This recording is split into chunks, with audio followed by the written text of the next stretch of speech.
Han Li's Wuxia Adventures. Chapter 3588. This Mu Rou Yen was currently curled up on the ground, patting her clothes as she repeatedly shouted, "Don't burn me, don't burn me. Ah, don't burn me." Mu Jingfeng's face immediately crumbled. This Mu Rou Yan's name was now stuck on the second floor's horizontal line. This was the person with the lowest results in all these years. After entering Chao Yang restaurant for a day, she only made it to the second floor before being kicked out by Patriarch Chao Yang. This Mu Rou Yen was the first in the family. In the past, those disciples could not enter at most and were kicked out by the Patriarch in disdain when they reached the entrance. This Mu Rou Yen was different. She truly had the chance to enter, but she did not even have the ability to go up to the fifth floor before being kicked out. Perhaps, from now on, this name of Mu Rou Yen would take root behind the tablet inscriptions. This was no different from being nailed to the pillar of shame. In the future, the descendants of the Mu family would be able to see this name from generation to generation. They could casually ask around and find out that this was the second daughter of the Mu family head who was kicked out by the Patriarch when she reached the second floor of Chao Yang restaurant. At this thought, Mu Jingfeng only felt his face burning with panic, and his entire person was on the verge of exploding. He stepped forward and dragged his disappointing second daughter up from the ground. Then, he gave her a tight slap across her face. "You're such a disappointment. Do you think that you haven't embarrassed yourself enough here? Scram! Father! It's Arbor. It's Arbor who harmed me, father." Mu Rou Yen was pulled up by her father and trembled in anger when she heard her father's merciless scolding. "What's the matter?" Mu Jingfeng looked at his daughter with a puzzled expression. Could it be that Rou Yen met that Arbor in Chao Yang restaurant? He looked at this daughter of his suspiciously. Mu Rou Yen hurriedly said, Yes, father. It's Arbor who harmed me." She caused a ruckus in Chao Yang restaurant and chased after the Patriarch's soul, relentlessly beating him up. Your daughter was caught in the crossfire. Everyone instantly stared at Mu Rou Yen as if they were looking at a lunatic. It seemed that the second miss couldn't stand the stimulation of only going up 2 floors in a day and was probably mentally deranged. What nonsense was she saying? The little crown princess chased after Patriarch Chao Yang restaurant's soul relentlessly. Ha, ha, ha. They must be hallucinating. When Mu Rou Yen saw everyone's expression, she immediately realized that they did not believe her words at all. She hurriedly cried out, "I'm telling the truth, don't doubt me. My sister Rou Yun will probably be kicked out later." Less than a minute after he said that, everyone heard a bang sound. Chao Rou Yan's up, Rou wrote S, and looked S. Everyone couldn't help but shake their heads. Looking at the Mu family head's eyes, they couldn't help but have a strange look. The family heads. He appointed people by favoritism. Mu Rou Yen and Mu Rou Yun's talisman crafting was very average. There were plenty of youths in the family's side branch who had higher cultivation than them. The reason why the two of them had the chance to enter Chao Yang restaurant was because. Chapter 3589. Wasn't it because they were both the daughters of the Patriarch, so the Patriarch had opened a convenient back door for them? Thinking of this, when those youngsters looked at Mu Rou Yen and her sister, their gazes were slightly unkind. A pair of useless trash, and they even took away their quota for nothing, causing those who could stand out to lose their chance. After all, Mu Rou Yun was still young and had been spoiled since she was young, so how could she bear with other people's gazes? She immediately climbed up shakily and shouted at the top of her lungs, "It's not my fault, it's not. It's Arbor." Arbor set fire to Chao Yang restaurant and even fought with the Patriarch. If you don't believe me, then go in and take a look. Just as the outside was in a state of chaos, Xiao Mu was currently sprinting madly through a bamboo forest. She chased after the stooped figure in front of her while continuously throwing out explosion talismans. That old man was running in front, panting and shouting as he ran, "Great-grandson, I'm telling you, great-grandfather, stop immediately. I'm telling you, great-grandson, you're committing treason, deceiving your master and destroying your ancestors." The old man's head was hit by a winter fruit thrown by Sir Jojo. Staggering forward a few steps, the old man cried out pitifully, "Great-grandfather was just joking with you. Did you have to chase me from the 18th floor all the way to the 58th floor? You're the girl with the highest talisman skills in my Mu clan for 1,000 years. It's not unreasonable for you to marry a promiscuous husband. Why do you keep hitting the old man? Let me tell you. In the past, there was a lady called Lady Qingqing in our clan. She married 7 husbands and gave birth to many children. You. This child can't be taught. Didn't I just set up an illusion array for you? You've already destroyed them, so why are you still chasing after this old man? Don't you know, in the 3 continents, whoever has the biggest fist is right.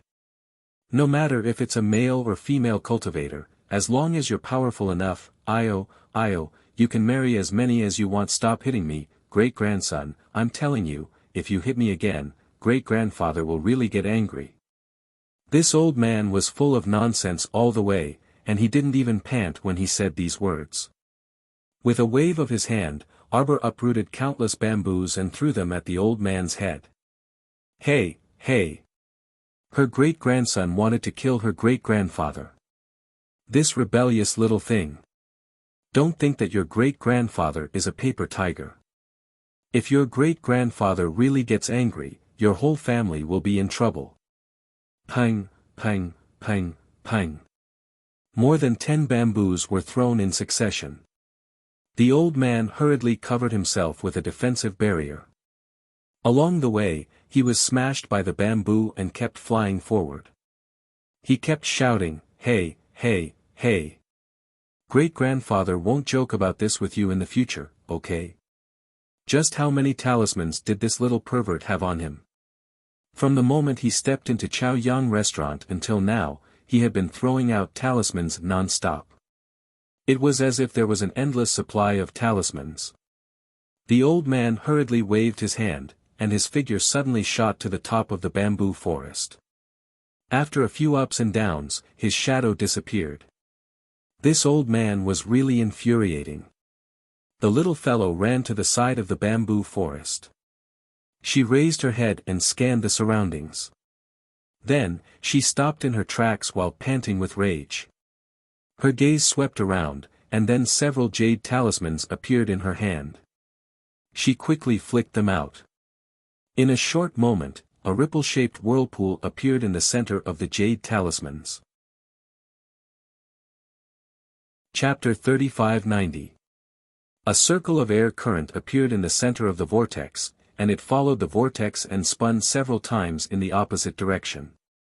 A small jade talisman suddenly appeared in the center of the vortex, flickering with a lustrous luster. Arbor punched at that jade talisman. Before his hand could touch it, he heard the old man's shriek. Don't. Hey, little ancestor. Stop punching it. You've already destroyed several dozen of my core formation talismans. If this continues, my Morning Sun restaurant's defenses and concealment formations will all be destroyed by you. That old man's apparition abruptly appeared in front of Xiao Mu with a bitter face and a wrinkled white beard. The old man pitifully said, "Great-grandson, let's have a talk." "Speak." Arbor grumpily glared at the old man. This old geezer was very wicked. Previously, he was hiding in a corner and wanted to trap Jojo inside a trapping formation. Don't be fooled by his honest appearance, he was actually full of wicked ideas. "Great-grandson, look, great-grandfather is getting old. I can't stand you tormenting me along the way. My soul still has to wait for my main body to return from her travels. I can't be finished now." Arbor expressionlessly looked at him. "You're already dead. Your descendants have placed your memorial tablet in the ancestral hall. The old man instantly broke out in curses. Nonsense. This bunch of bastards are simply fooling around. This old man only went out to travel and hasn't returned for several decades. They actually dare to curse this old man to die. I won't die even if those bastards die. Arbor's mouth twitched for no reason. If those bastards of yours are bastards, then what are you? An old tortoise? Great-grandson. The old man beamed at her, his gaze landing on her wrist. Tell great-grandfather what your relationship is with that old woman from the holy water sect. It stopped. It stopped at the 58th floor. Outside, an elder shouted, causing everyone to heave a sigh of relief. This monstrous genius was probably stumped by this level as well. Fortunately, if this fellow really charged up to the 99th floor in one go, the hearts of all the Mu clan disciples present would probably be unable to bear it. On the other side, Prince Mo walked along the pitch-black tunnel with a luminous pearl in his hand. This Tian Yun small base was built underground, and it seemed to be quite large. Mo Lien walked along the tunnel for more than an hour before she saw a bit of light. He took a deep breath and sprinted up. Soon he was out of the light. Suddenly, the sound of a waterfall could be heard. When he looked up, he saw that he was at the bottom of a valley. The mountain was steep, and there was a silver waterfall rushing down. The sound of the water was loud. Mo Lien's gaze fell on the opposite cliff. Over there was a black Ganoderma lucidum growing under the fine water droplets of the waterfall. What a pure divine tier medicinal herb. He didn't expect that he would find such a good thing when he looked up after randomly entering a valley. His wifey must have secretly guided him here, Prince Mo thought in his heart and was somewhat delighted. He leaped up and flew towards the top of the cliff. Although he didn't understand medicinal theory, he had seen his wifey gather medicinal herbs many times before. He knew that this kind of divine tier medicinal herb had to be stored in a jade box after being plucked. Hence, he took out an empty jade box from his inner world and carefully plucked the black Ganoderma lucidum before placing it inside. Your Highness. Chapter 3591. Although he couldn't figure out the use of the black Ganoderma lucidum, he could tell it was a divine-level medicinal herb with his many years of experience. He had been inexplicably sucked into the ground by that disc array. After going through so much trouble, he had finally not wasted his efforts. He had even obtained such a pure and natural divine-level medicinal herb for his wife. It could be said that this trip was not in vain. Thinking of this, the Crown Prince was in a good mood.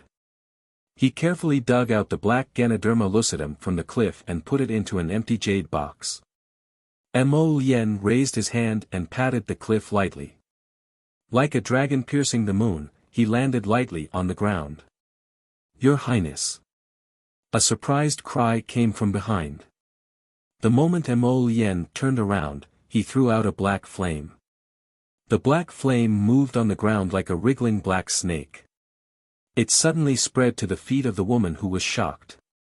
Little Seven, kill her. Mo Lien ordered with a cold expression.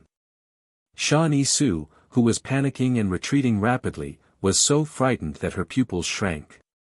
In the process of retreating, she accidentally stepped on a piece of raised gravel. Shan Yi-su only felt that her leg was twisted and she fell to the ground. Ah! With tears in her eyes, Shan Yi-su looked up at Prince Mo who was not far away in panic. Your Highness, what are you, ah? Shan Yi-su hurriedly rolled on the ground and barely avoided Yan Qi's punch. The punch suddenly turned into a giant dragon claw and scratched at Shan Yi-su's face without saying anything. Shan Yi-su widened her eyes in horror and her heart was beating wildly. She finally understood that the Crown Prince was not joking with her. The Crown Prince was really going to kill her. But why? What kind of person was the Crown Prince of the Divine Land? Did anyone know that he was so cold and heartless? How could he do such a vicious thing to a flower-like girl? Shan Yi-su hurriedly rolled on the ground several times to avoid the dragon claw that suddenly stamped on the ground. She screamed and crawled backward. Suddenly, Shan Yi-su tore a talisman in her hand and made a prompt decision.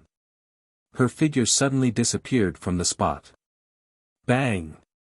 Yan Qi's dragon claw landed on the place where Shan Yi-su disappeared. He turned into a human and scratched his little head with a puzzled expression. He turned to look at the crown prince behind him. Why did she run away? Mo Lien didn't know whether to laugh or cry. He thought, if she didn't run away, would she wait to be trampled to death by you? He walked to the child who had a huge appearance but was only an innocent teenager. He raised his hand and patted his head. Well, it seems that she won't come to us casually in the future. Look around and see if there's a way out. Seventh Yen nodded hard and turned into a small dragon. It then climbed up the cliff. Meanwhile, Crown Prince Mo wandered around the bottom of the valley, mainly because he wanted to see if there were any good medicinal herbs that had been overlooked. If there were any good medicinal herbs, he would dig them up for his wife. His wife would definitely be overjoyed. Needless to say, after he wandered around the valley, he really did find a few stalks of medicinal herbs that were in good condition. Thus, he put them all away and felt that he had gained a lot from this trip. At this moment, a series of crashing sounds came from the top of the cliff. Mo Lien looked up and saw the little dragon flying out with a whoosh. Chapter 3592. It was followed by a green vine that wrapped itself around Seventh Yan's body and pulled him back. Seventh Yan roared in exasperation. His body instantly inflated as if it was filled with air. He struggled to break free from the vine that was wrapped around him and turned back to roar angrily in the direction of the cliff. Instantly, the rocks on the cliff rolled down. Mo Lien stood at the bottom of the valley and leaped up a few times to avoid the rocks that rolled down the cliff. He leaped up the cliff and quickly came to Seventh Yan's side. At this moment, Seventh Yan had already transformed into his human form. He angrily ran to his side and shouted, "Master, Master! There's a cave over there. There's a demon in the cave." Mo Lien did not know whether to laugh or cry as he looked at the little fellow. He raised his hand and patted his head. "I saw a green vine just now." As he spoke, Mo Lien felt his wrist move, and the vine branch of the sapling Chiochio that he had originally kept in his sleeve abruptly shot out. The upper half of the vine was slightly raised and swayed left and right in mid-air as if it was sensing something. Mo Lien glanced sideways at the vine and his heart skipped a beat. The vine was suspended in mid-air for a few seconds before it suddenly rushed toward the cliff in front. The green silhouette entered a cave on the cliff in no time. This cave was surrounded by many vines and grass. If one did not look carefully, one would not be able to discover that there was a cave here. Mo Lien immediately summoned Little Seven back and dashed into the cave alone. He followed Chiochio's vine and chased after it as fast as lightning. At this moment, he had already sensed something. Judging from Chiochio's appearance, there was probably a fragment of its seed in this cave. Since that was the case, he had to obtain this fragment. This cave was not big and was only about 10 meters deep. It was long and thin, and the gap between the two sides of the cliff was very narrow. After he dashed in, he felt his vision darken. Rustling sounds of fighting could be heard from the depths of the long and thin cave. Mo Lien chased after him and flicked the 3 luminous pearls in his hand, embedding them into the cliff wall. The warm luster immediately illuminated the depths of the cave, causing the shadows to flicker. On the inner wall of the cave, there was a bunch of thick tree vines. The vines were as thick as an elephant's leg. Hundreds and thousands of vines were tangled together in a mess, looking like a hornet's nest. Mo Lien stretched out a finger and tentatively released a bunch of black flames. However, before the black fire could spread, he immediately retracted it and walked toward the inner wall. At this moment, the half-vine cut off from Chiochio's main body was swaying left and right in front of the cluster of vines. From time to time, he would whip the vines in front of him. If the sapling Chiuchiu could take human form now, it would definitely have a solemn and lecturing face. How is it? Mo Lien didn't know why she was talking to a vine. The rattan branch shook its head and suddenly raised its front half. It rushed over and whipped the large cluster of rattan branches hanging on the inner wall. From the looks of it, it seemed to be communicating with the other party. However, its methods were as violent as ever. Mo Lien looked speechlessly at the conversation between the vines, feeling that he could not interfere at all. Therefore, he looked around, back and forth in the slender cave, sizing it up. He saw that there seemed to be a lot of shiny things under the knotted vines. Chapter 3593. These things were buried under the cluster of vines, only occasionally shining between the vines. If one did not look carefully, they would really be overlooked. Mo Lien walked over curiously. When the vines that were originally hanging on the inner wall saw him approaching, they hurriedly opened their mouths and countless vines whipped toward Mo Lien. Seeing this, Chiuchiu's vine suddenly rushed forward and whipped the cluster of vines hard. As a result, the other party's beard drooped down a little and completely stopped. Mo Lien did not care about the interaction between the two of them and walked under the cluster of vines with twisted roots. Using the black stick in his hand, he raked through the messy vines and pulled out a large pile of shiny stones. Aren't these holy stones?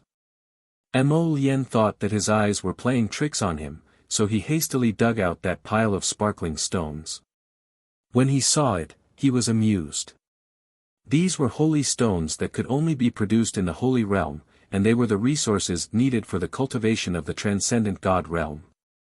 There were at least a few thousand holy stones in this pile, which was far more than the holy stones he had now. No way.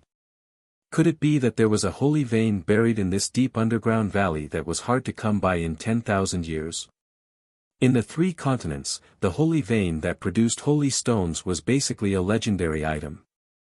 In the past, it was recorded in the records of strange people. It was said that an old man at the peak of the God realm had already reached the state of death because he had been in this realm for a long time. This meant that if he did not improve within a year, his lifespan would reach the end. Who knew that before this old man was about to die, he had the chance to dig out a few holy stones in the mountain and broke through the peak of the God realm in one fell swoop and finally stepped into the mystic venerable realm that he had always dreamed of. From then on, the old man naturally ascended to the holy realm and became famous in the world. Therefore, it was not that there were no holy stones in the 3 continents. He had sent people to search for the holy stone mine before, but they had only found a few or a dozen pieces. It was absolutely unprecedented for him to be able to find so many holy stones by chance like today. Thus, Mo Lien started searching carefully in the depths of that cave wall. He had a feeling that there was something strange about this place. Otherwise, where would this seed fragment go to get so many holy stones? Perhaps there was something strange underground or in the depths of the cave. Mo Lien reached out to touch the cold stone wall. After touching it for a while, her fingers suddenly paused. Under the tree vines, it was originally a flat stone wall, but this one was slightly protruding. Just as Mo Lien was carefully searching, the cluster of vines suddenly became violent again. It bared its fangs and brandished its claws, trying to wrap around Mo Lien's arm. Chiuchiu's vine jumped up and twisted in midair, knocking twice on the cluster of vines as a warning. If Chiuchiu's main body was here, it would definitely say something like this: "Don't court death." Courting death didn't end well. This seed fragment grew in this deep valley cliff all year round. Although it was sentient, it was completely incomparable to the fragment found in the Royal Academy and Arbor. If that fragment had the intelligence of a 7 or 8-year-old child, this one was probably only 1 or 2 years old.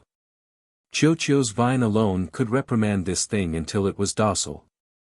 If it was the previous few pieces, it would probably not work. Mo Lien dug at the bottom of its tree vines and finally pulled out a small, lustrous green ball from within.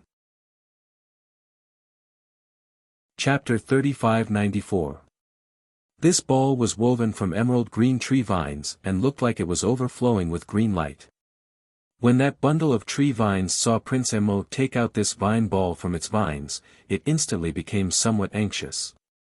However, it shook its countless vines and attacked Crown Prince Mo. At this moment, it no longer cared that Qiuqiu's vine was writhing in the air to stop it. As if someone had stepped on its tail, this bundle of tree fragments hurled itself at Mo Lien in a flurry of attacks. Qiuqiu's vine was unable to stop this little fellow that had suddenly gone berserk. Startled, Mo Lien hurriedly reached out to block that bundle of tree vines that was attacking her with all their might. She shifted a few steps away and lowered her head to look at the little green vine ball in her hand. This vine ball's outer layer was wrapped in rings of vines and she could not see what was inside at all. But it was this little vine ball that made this little tree fragment so anxious that it wanted nothing more than to fight her to the death. Mo Lien speechlessly poked at that little vine ball and raised her head to look at the tree fragment that was whipping towards her feet. "Hey, I'm not trying to snatch your things." He also felt that this was rather strange at this moment. Previously, this fellow did not react at all when he pulled out a large pile of holy stones from under its tree vines. Who would have thought that just by taking a small ball of rattan, he would be able to stimulate the seed fragment? Could it be that there was something strange about this little vine ball? Mo Lien lowered her head and shook the little ball in her hand, releasing a strand of divine sense into that vine ball. However, it seemed to have hit some kind of barrier and was almost bounced back out. This time, Prince Mo felt even more strange. He simply took a few steps forward and stroked that bundle of tree vines as if to comfort it. "Alright, don't be nervous. I'm not going to hurt it, I'm just going to see what this is." Qiuqiu's branch climbed to the top of the bundle of tree vines and whipped it hard, as if warning it not to act rashly. Although the tree vines were unconvinced and still wanted to whip student Mo Lien, they obediently stopped after being whipped by Qiuqiu's branch. However, at this moment, it crawled down from the inner wall. From the center of that bundle of tree vines, a little green person the length of an arm crawled out and crawled to Mo Lien's side like a baby, forcefully rubbing against his robe. Mo Lien had already sat down leaning against the mountain wall. When he saw the little green figure approaching, he picked it up and threw it onto his shoulder. "I'll bring you back later. Your master will definitely be very happy to see you." Mo Lien patted the little green person's head. This little thing already had a nose and eyes, and had transformed into the appearance of a small person. However, his small face was still green, and he looked a little frightening. The little green man shook its limbs, seemingly trying to stop Mo Lien from peeling off the rattan ball with all its might. "What's the hurry? Let's see what it is." Mo Lien patted it exasperatedly, casually clearing away the layers of vines wrapping around the vine ball. Inside, she revealed a bundle of green, sparkling and translucent object. It was like a ball of water that had congealed into a paste, wrapped into a round ball and gently bounced on Mo Lien's palm. When Qiuqiu's branch saw this object, it immediately rushed over. At the last second before it almost collided with the object, Mo Lien reached out and held it tightly in her hand. Qiuqiu's vine jumped restlessly in Mo Lien's hand, as if it was very excited. However, Mo Lien could not be bothered with this little thing at this time. Chapter 3595. All of his attention was focused on the green paste. To be precise, his gaze was fixed on the inside of the paste. He saw a transparent little person with long black hair, walking around in the transparent water ball. Mo Lien's gaze was fixed on the little person. He was stunned for a long time before he slowly lifted her up and looked at her carefully. His heart was like a huge wave that surged to the heavens, as if it was overturning rivers and seas. This wasn't this his Jojo? Qiuqiu's branches, which were originally charging left and right in his hand, also quieted down and slowly crawled out from Mo Lien's palm. They seemed to be very curious as they continuously circled around that glistening green paste. This can't be the essence of the holy wood, right? Mo Lien thought to himself. Logically speaking, this little green person was just a fragment of the holy wood that had just gained sentience. How could it encircle half of Jojo's soul and consciously protect it? Could it be that this was the concern of the unseen? But how did this fragment of the small tree find Jojo's soul? The above was not the main point. What shocked Mo Lien the most was that his Jojo actually had a fragment of his soul. He had never heard the little guy mention it before. His gaze fell on Sir Jojo, who was wrapped in the holy wood essence. This little person was expressionlessly walking back and forth in the sphere wrapped in the holy wood essence. She did not stop for even a moment. As she walked back and forth, Mo Lien even felt like bursting out in laughter as he watched her walk back and forth. He stretched out his finger and poked the paste. The essence of the holy wood released a layer of light and instantly bounced his finger back. He never thought that he would be able to casually pick up a wife after he dropped the formation plate and strolled around the cliff in the valley. Mo Lien did not give up and poked the paste again. The holy wood essence bounced him back again. But this time, the little person wrapped in the sphere turned around and walked towards him. After taking a few steps, he turned around expressionlessly and continued to walk. This little nose, little eyes, little hands and feet. She was a miniature version of Jojo. Looking at her was quite interesting. Crown Prince Mo stared at his wifey for a long time, until Chiochio's branches randomly rubbed against his arm. Only then did he come back to his senses and put the vine back into his sleeve. He raised his hand and put the messy bundle of vines into a storage talisman. He raised his hand and patted the little green person's head. Be good and stay in the storage talisman. I'll let you see your real master later. After speaking, he put the little green person away. Looking down at the holy wood essence in his hand, Mo Lien's lips slightly and a smile appeared in his eyes. No matter what, he had gained quite a lot from this trip. Rather than letting his imagination run wild here, he might as well hurry back and ask his wife about this soul remembrance. He took a deep look at Lady Qiao Qiao's soul remembrance and carefully stored the holy wood essence into his inner world. He then turned to look at the large pile of holy stones on the ground and swept them all into a storage talisman. When luck came, there was really no stopping it. But speaking of which, he forgot to ask the little green person where he got all these holy stones. Mo Lien thought for a moment and let the little green person out of the storage talisman. Chapter 3596. He pointed to a piece of holy stone in his hand and poked its little head, meaning that he wanted it to tell him where the holy stone was dug out. In the end, this little green man looked at him with a confused face for a long time, twisting its buttocks and waist, but it still did not know how to open its mouth to speak.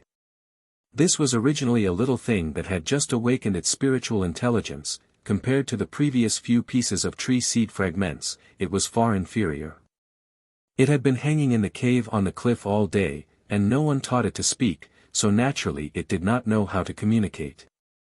Mo Lien was at his wit's end, thinking that today's harvest was quite rich, and nothing could be forced, he could only give up. Perhaps he could first record this location, and when he got out, he could call someone in to investigate. Mo Lien came out of the slender cave, and flew to the top of the cliff. Looking into the distance, he could only see a continuous stretch of mountain walls, and at a glance, he could not see the end. Suddenly, from the crevice of the mountain walls, a pitch-black long snake drilled out, opening its mouth and biting towards Mo Lien's left hand. A vine suddenly shot out from Mo Lien's sleeve, and with a "pa," it hit the snake. That black snake hissed twice, twisted twice, and suddenly burst into flames. Following the black snake's body burst into flames, an indescribable strange smell drifted over with the wind. Mo Lien's body swayed slightly, and his footsteps were unsteady as he retreated a few steps. That strange smell was very strong, and in a short while, it completely filled up the entire area. He had just raised his sleeve to cover his mouth and nose, when he staggered a few more steps back, and then his whole body seemed to have lost the support of his bones, and softly fell to the ground. Time seemed to have frozen. Mo Yen fell to the ground in a daze, as if he did not have the slightest bit of strength, only his slender fingers moved slightly a few times. About a quarter of an hour later, a pair of light embroidered shoes came out from the other side of the cliff and walked briskly to his side. At this moment, Prince Mo's eyes were slightly closed, as if there was only a faint light in his eyes. He looked so weak that it seemed like he could not even open his eyelids. Humph, refusing a toast only to drink a forfeit. You're finally acting weird now. Sha Nisu appeared beside Crown Prince Mo with a contorted expression and slowly crouched down. Her beautiful eyes flashed with the light of determination to win. She had said before that as long as she wanted something, she would be able to get it no matter what method she used. She had taken a fancy to this man. It was such a good opportunity. Even if she had nothing to do, she had to do something for him. She pursed her lips and smiled at the man on the ground. She raised her hand and was about to touch his handsome face with his thin lips tightly pursed. Sha Nisu suddenly felt a chill in her heart. She was shocked and looked down. He saw a shiny dagger stabbed into his chest, and a soft and warm red blood was gushing out from the wound. Saint-clothed Su was flustered. He screamed and covered the dagger in his chest. He stood up and took a few steps back. When he raised his eyes again, he saw that Prince Mo had already climbed up from the ground. A pair of dark phoenix eyes were emitting a gloomy cold light, staring straight at him. Saint-clothed Su felt a chill in her bones, and her whole body could not help but tremble. He did not fall for it. Mo Yen lifted his hand to brush off the dust on his clothes, and coldly stared at the woman in front of him. He sneered mockingly, "Little ant, how dare you plot against me?" Chapter 3597. His special ability, medicinal power, had now broken through to heaven rank. What was the level of a heaven-level pharmacist? Invulnerable to poison? No, it should be the level of invulnerable to poison. For example, Ding Ting Ding once gave him the neurotoxin of the devil grass. If it was now and Ding Ting Ding used this poison on him, he could just casually use the medicinal power to make him suffer the consequences of his own actions. It was that simple. People didn't know that their crown prince of Shenzhou had long been a rare heaven-level pharmacist.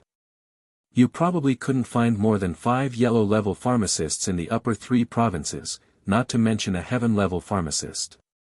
Wang Dongping of Huiping village, who had used so many corpse puppets to gain experience, was now only an advanced pharmacist. He was still far away from the yellow level. The efficacy of an advanced pharmacist could control the corpse poison in the human body to a certain extent. There were very few apothecaries. Otherwise, Crown Prince Mo wouldn't cherish a mere advanced-level apothecary like Wang Dongping. Therefore, Sha Nisu was simply overestimating herself by showing off her venomous snake and wanting to use this kind of poison to deal with the Crown Prince. Sha Nisu's fingers covering her chest couldn't help but twitch and tremble. The gaps between her fingers were filled with blood, dripping down in streams, causing her face to instantly become incomparably pale. Your Highness. Single-clothed Su staggered back step by step, murmuring to beg for mercy. Yes, it's Susu who was blinded by pig oil. Susu knows she's wrong. I beg you, let me go this time. Mo Lien coldly stared at the woman in front of him. This was the first time that a man looked at her with such a focused gaze. Sha Nisu didn't feel happy at all. Instead, the suppressed fear in her heart grew bigger and bigger. She was so scared that her legs trembled. She turned around, clutching her chest and barely holding her breath to rush down the cliff. In the blink of an eye, a long and slender whip made of black flames darted out from behind her and landed on half of her body with a pop sound. Her skin and flesh were split open, and a long bloody mark appeared on her back. Sha Nisu turned her head in horror and looked at Mo Lien who was slowly walking towards her. She cried out involuntarily, You can't kill me. You can't kill me. I'm a divine-level pill master. Her short-circuited brain seemed to have suddenly been reconnected as she quickly took out a lot of pills from her inner world and swallowed them one by one. She said to Mo Lien with a lisp, I can save your mother. If you kill me, I won't die, but you don't even care about your mother's life. Mo Lien gazed at her indifferently. Oh. You can save the Empress? Yes. As long as I find the phoenix wood, remote ghost grass, snow region flower, and jade blood vermilion fruit, I can gather the ingredients to refine the soul-returning pill for your mother. I can, 10%. Mo Lien interrupted her with an indifferent expression and said coldly, with your current pill refining realm, the success rate of refining the soul-returning pill is only 10%. A 10% success rate was equivalent to giving her a pile of good herbs to waste. It was as difficult as ascending to heaven to refine it successfully. No. Shan Yi Su's pupils contracted. I'm useful. I'm still useful, Your Highness. Chapter 3598. You're useless. Mo Lien coldly interrupted her. He raised his hand and countless black flames jumped on his fingertips. Alchemist Shan. He said coldly, you shouldn't have provoked me again and again. She knew now. She knew that this man really hated her to the extreme. Even if she walked by his side, it seemed that she was not allowed to. Yes, she was too conceited. She thought that she was a dignified divine-grade alchemist. Even if the crown prince didn't give face to the monk, he would give face to the Buddha. He would definitely favor her. She didn't expect that the crown prince was such a crown prince. She was killed by her own conceit. Shan Yi Su covered the wound on her chest. Her eyes were dark and hard to understand. Undercurrents were surging. If you kill me, my master won't let you off. My life card is in the City of Shadows. My master is the City of Shadows. Third City Lord. If you kill me, my master will definitely not let you off. Mo Lien gazed at her coldly, and with a flip of his hand, a giant palm formed from black fire pressed down on her face. I really have a way to save your mother. Shan Yi Su shouted with a trace of fierceness. The huge palm formed by the black flames had already covered her face. Shan Yi Su's heart was in a mess. She was anxious, angry. She was now in the prime of her life. Her future was limitless. How could she be willing to die like this? She struggled to throw out an object and roared with a distorted expression, since you want me to die, then accompany me to die. This damned man didn't give her any face. He would pay the price for his arrogance. On the road to the Yellow Springs, he would become her stepping stone. The huge palm of black flames suddenly slapped the place where Shan Yi Su was lying.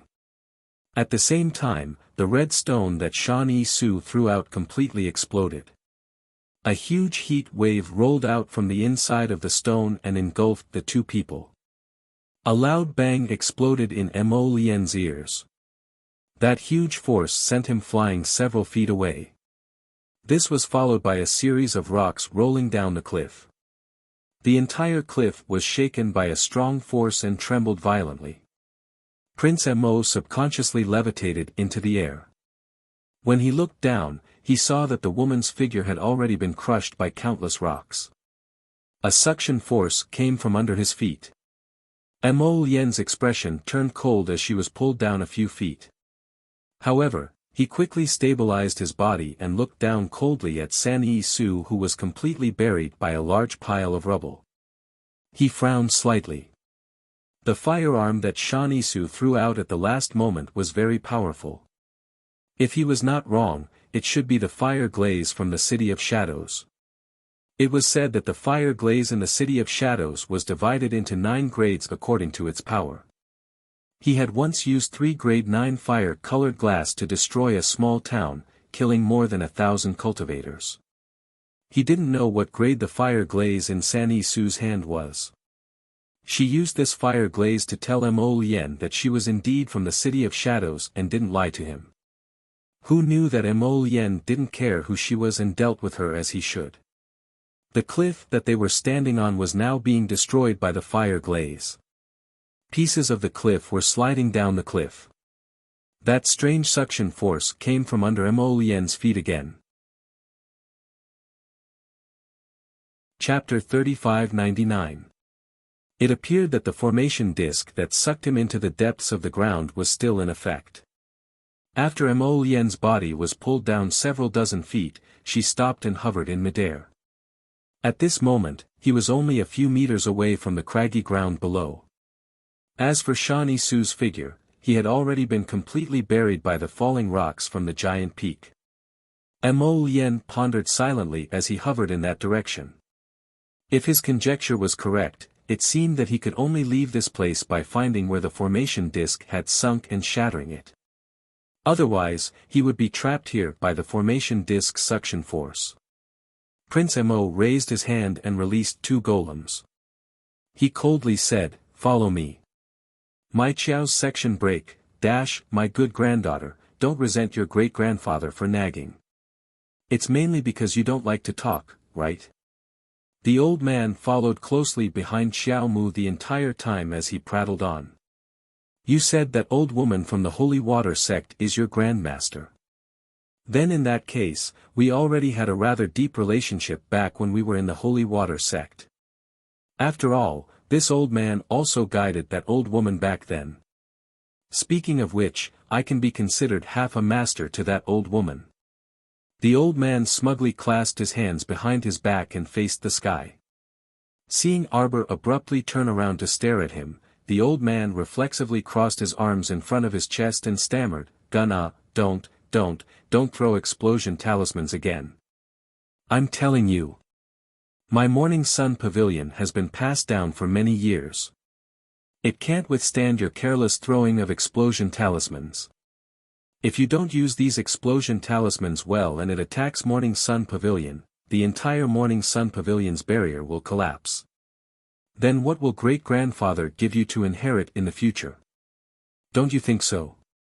You old geezer, it's like you haven't spoken to anyone in several hundred years. Why are you so garrulous? Xiao Mu turned around and continued walking forward.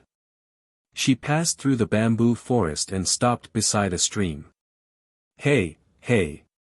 The old man hastily jogged to her side and said indignantly, "Child, how can you talk about great-grandfather like that? I'm telling you, it's not that great-grandfather is long-winded. You are the one who doesn't talk much." Xiao Mu cast him a sidelong glance and chuckled. The old man clasped his hands behind his back and said happily, "I've waited for so many years, and I've finally waited for you. In the future, I'll leave Chaoyang restaurant to you." "What do you mean?" Arbor turned his head and glanced at him. The old man blew his beard and glared. "You still don't understand? You have my universal jade talisman in your hand. As long as it's a treasure ground with a talisman array that I set up, you can enter it. This?"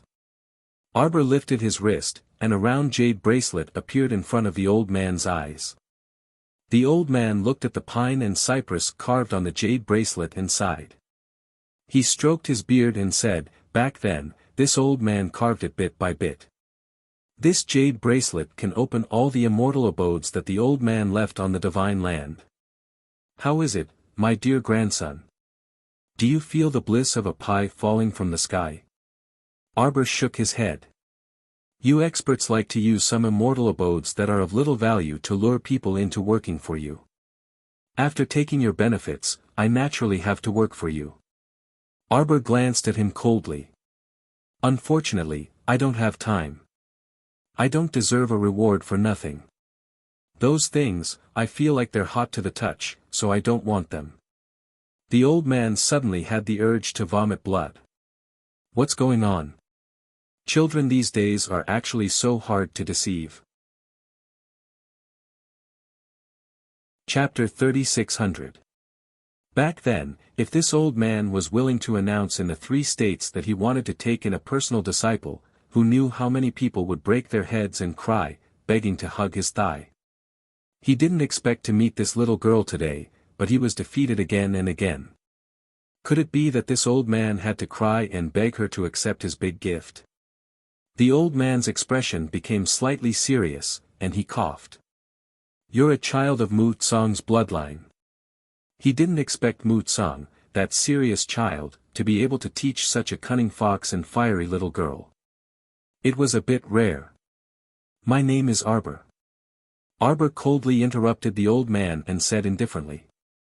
"What?" The old man was just a wisp of soul, so of course, he couldn't understand so many things. When he heard Lord Jojo's surname, he was stunned and couldn't help but ask, "You're not a child of my Mu family?" "Impossible." He immediately denied it himself. "This old man can feel the pure power of the Mu family's bloodline in you. You must be from the direct line of Mu Tsang's bloodline. And this child's bloodline power was mixed with a strong water spirit power. You should be the little girl born from the marriage between my family and the Long family. Your mother should be from the Sea Dragon clan of Forgetfulness River. How can your surname be Xiao? You're a child of my Mu family." The old man rolled his eyes in annoyance and interrupted Arbor's words. He continued to talk to himself. "I don't care, you're a child of my Mu family. Your great-grandfather's good grandchild, don't try to deny it. It's no use even if you don't admit it. We have the bloodline talisman, we can make you show your true form in minutes." Arbor rolled her eyes. Show her true form? Did he think she was a snake demon? Xiao Mu grumpily threw the old man a cold glance before squatting down and using her hand to touch the small stream in front of her. TSK, the water was cool and clear. It really felt like a real stream and not a scene created by spirit power. "Child." The old man simply pulled out a small stool from his inner world and sat beside Arbor. He said earnestly, "Let me tell you, I don't have any requirements for you. I don't want you to do anything or do anything. These, and those, the things in Chaoyang restaurant, I'll give them all to you." In the past, great-grandfather excavated many grotto heavens and immortal abodes in the 3 prefectures. They were treasured lands of the divine realm. As long as you get close to that area, the bracelet will sense it and lead you to it. Gold, silver, and treasures are nothing. Talismans and medicinal pills are just appetizers. The most important thing is that my great-grandfather had once excavated a holy stone vein. The old man said complacently and happily. "But you don't have to worry. I've sealed the holy vein with 18 layers of talisman formations. Ha ha ha ha. Apart from the 2 of us, no one else can enter." Arbor glanced at him. "You're so rich, and you've excavated so many things. You even have the existence of a holy vein. Why don't you use it to support your family?" The old man blew his beard and glared. This bunch of unworthy bastards, they only know how to think about this old man's ancestral property. They don't work hard and don't learn well. They only want to live off their elders. No, no, no. Your great-grandfather's good grandchild. I'll leave all my things to you. I won't give them a single cent. The old man waved his hand and chuckled as he dragged the stool to Arbor's side. Chapter 3601. Good grandson, you can tell great-grandpa about your grandmaster-grandmother now, right? Back then, I had a long talk with this elderly lady for 3 days and nights. We discussed the sword, the Tao, and the great Tao of cultivation. That old woman was actually very perceptive. She was just hilarious and refused to return to the divine province no matter what. As he spoke, the old man sighed with a distressed expression. That's right, how is that old woman now? Arbor turned his small face and gazed deeply at him. Many years ago, the 6 prefectures led people to encircle and annihilate the holy water sect. My grandmaster self-detonated and her soul scattered in order to protect the many senior sisters as they evacuated. The old man started wailing. Although Arbor really wanted to mock this old man, he couldn't laugh in the end. He only said aloofly, "I've already avenged the 6 prefectures. None of the people who encircled and annihilated my holy water sect had a good ending. They didn't even have the chance to have their souls scattered." Arbor said coldly, "Because I want to restrain their living souls and make them slaves and servants for generations to come. I want them to go through water and tread on fire for my holy water sect's future. I want them to live a life worse than death." Even the old man couldn't help but cast a sidelong glance at his cold tone. Even his soul body felt a sudden chill. In reality, there were many people like Lu Yizhi who had been forcefully refined into a golem. A portion of them had been left by Mo Lian's side, while the other portion had been left inside the holy water sect at Rosy Cloud's Peak. "Good grandson, did you want to mock your great-grandpa just now?" Arbor silently glanced at him. The old man heaved a long sigh. "Back then, your grandmaster insisted on staying in the lower star domain and took in so many female disciples from impoverished families. She devoted her entire mind and body to establishing the holy water sect. I want her to travel with me, but that's only if she's willing, right?" Arbor cast him a disdainful glance. "Did you mention it?" The old man sat there motionlessly as if he had been struck by lightning. "You didn't even ask. How would you know what she was thinking?" Jojo continued to mercilessly stab the old man in the heart.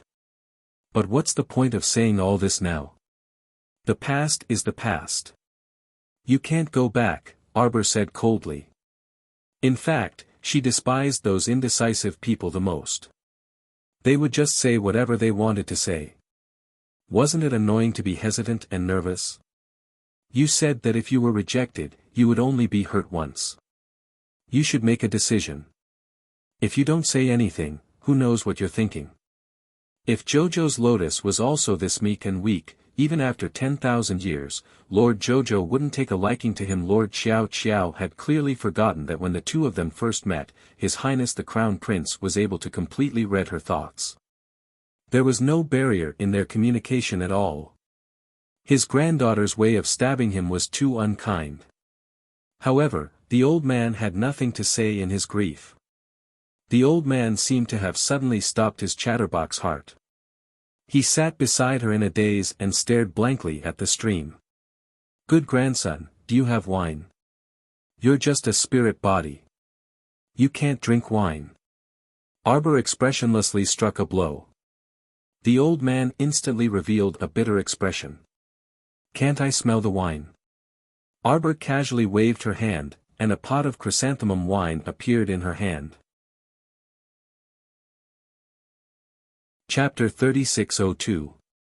Casually placing the wine jug on the ground, Arbor stood up. "I've been here long enough. Can I go out now?" The old man picked up the wine jug and kept sniffing the chrysanthemum brew with his nose. He was originally intoxicated, but when he heard the little fellow's words, the corner of his mouth couldn't help but twitch.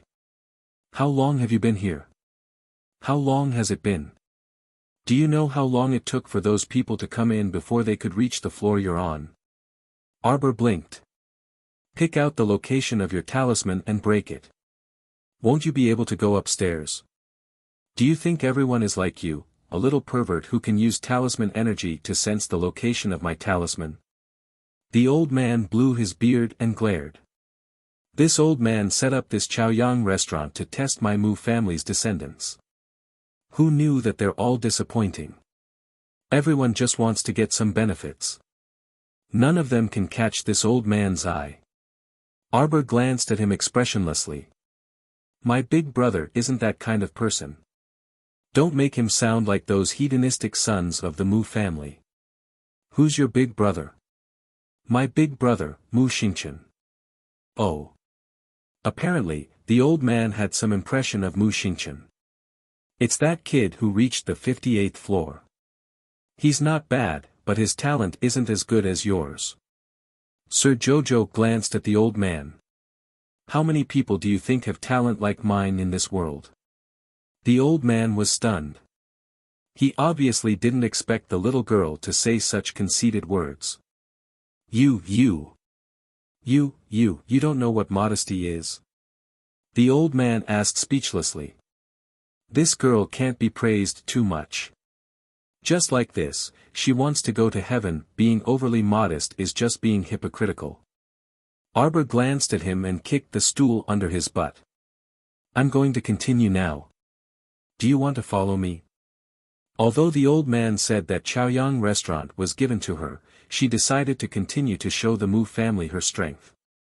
She wanted her name Arbor to be passed down on the stone tablet for tens of thousands of generations, crushing everyone in the Mu family. Of course I want to. The old man quickly jumped up and followed her all the way to the track. I'm telling you. This Chaoyang restaurant is now yours. If you do it yourself, you'll be destroying your own things. It's fine if you can jump out of the talisman, but don't destroy it. It wasn't easy for me to make these core array talismans to maintain the hundreds of arrays inside and outside the morning sun in. If you want to destroy everything, I won't let you off. The old man muttered as he followed Lady Qiao Qiao toward the barrier. After breaking through the barrier of the 58th level, the scenery before him changed abruptly.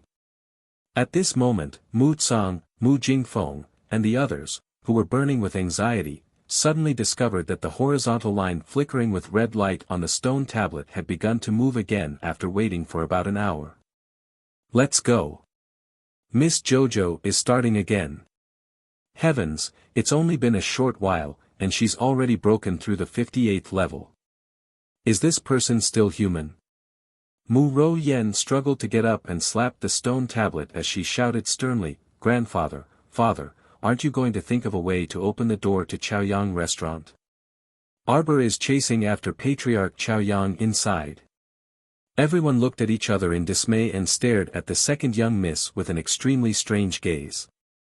Did second young miss injure her head in Chaoyang restaurant? Chapter 3603. Even if there was only a wisp of the patriarch's soul inside, with Miss Jojo's skinny arms and legs, how could she chase after the patriarch? Seeing that everyone was looking at her like that, Mu Ro Yen hurriedly pulled Mu Ro Yen aside. Sister, tell us. Tell us. You saw it with your own eyes, right? That Arbor must have really gone crazy.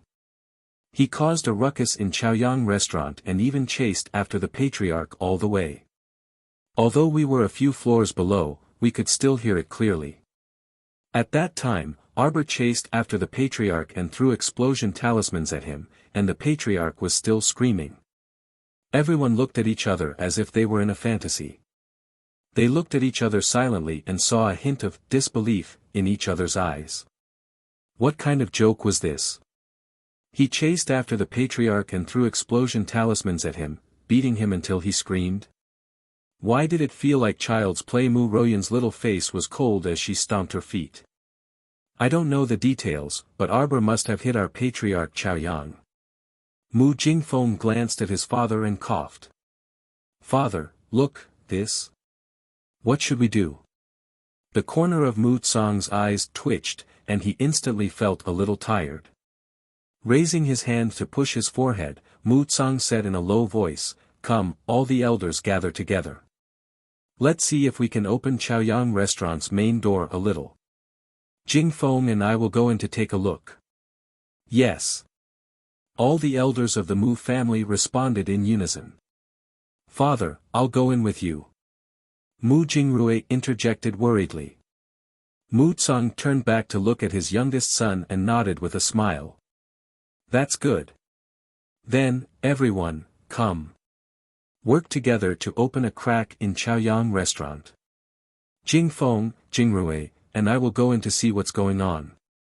Yes. All the elders instantly came forward and formed a large circle. One by one, they reached out and placed their hands on each other's backs. At the same time, they gathered their accumulated spiritual energy on Old Master Mu, who was standing at the front. Old Master Mu pushed out a palm and imprinted it on the empty space in front of him. A ripple appeared in front of him, and a translucent barrier appeared in the middle. The old man and the others worked together to tear a small gap in the barrier. In the blink of an eye, Mu Tsang called out to his two sons and flashed into the crack at the same time, stepping into Chaoyang Restaurant's territory. Mu Tsang had just said, Mu clan disciple Mu Tsang greets old ancestor Chaoyang. Just then, he heard a delicate reprimand coming from the wind. You old man, didn't you say that you would give them all to me? How can you let people in so casually? My good grandson, how would I know that someone would suddenly barge in? You call the shots here, you call the shots. If you don't want to see them, just kick them out. Nonsense. I'm so far away from them. How am I supposed to kick them? Sir Jojo yelled unhappily. My dear grandson, all you have to do is to recite the name of one of them and kick them. Mu Jingfeng instantly had a bad premonition.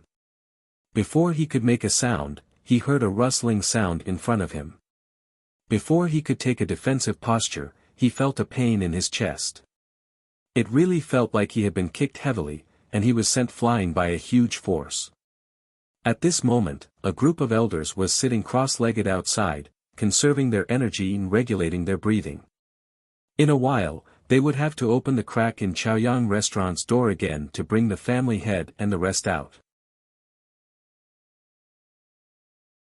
Chapter 3604. Who knew the patriarch, who had only gone in for 3 seconds, was sent flying out of the barrier. It was as if he had been kicked out of the barrier. His butt landed heavily on the ground. Everyone was dumbfounded. No one could make a sound for a long time. Mu Jingfeng's butt hurt even more, his chest hurt even more, and his face hurt even more. He could not speak for a while. Still, Mu Jingshua reacted the quickest and immediately cried out, "Ayo, boss, what's going on? You were kicked out by our family's old ancestor, right?" The Mu brothers speechlessly looked at him at the same time. This sixth brother's mouth was the worst. Whatever came to his mind, he would spout and make jokes the moment he opened his mouth. What happened? Mu Jingshua hurried forward to help his eldest brother up, but who knew that Mu Jingfeng would fling his hand away with a sullen face. Cough, big brother. The fourth brother, Mu Jingshao, stepped forward to help Mu Jingfeng. Seeing his ashen face and thick smoke rising from the top of his head, he did not know what to say to smooth things over for a moment.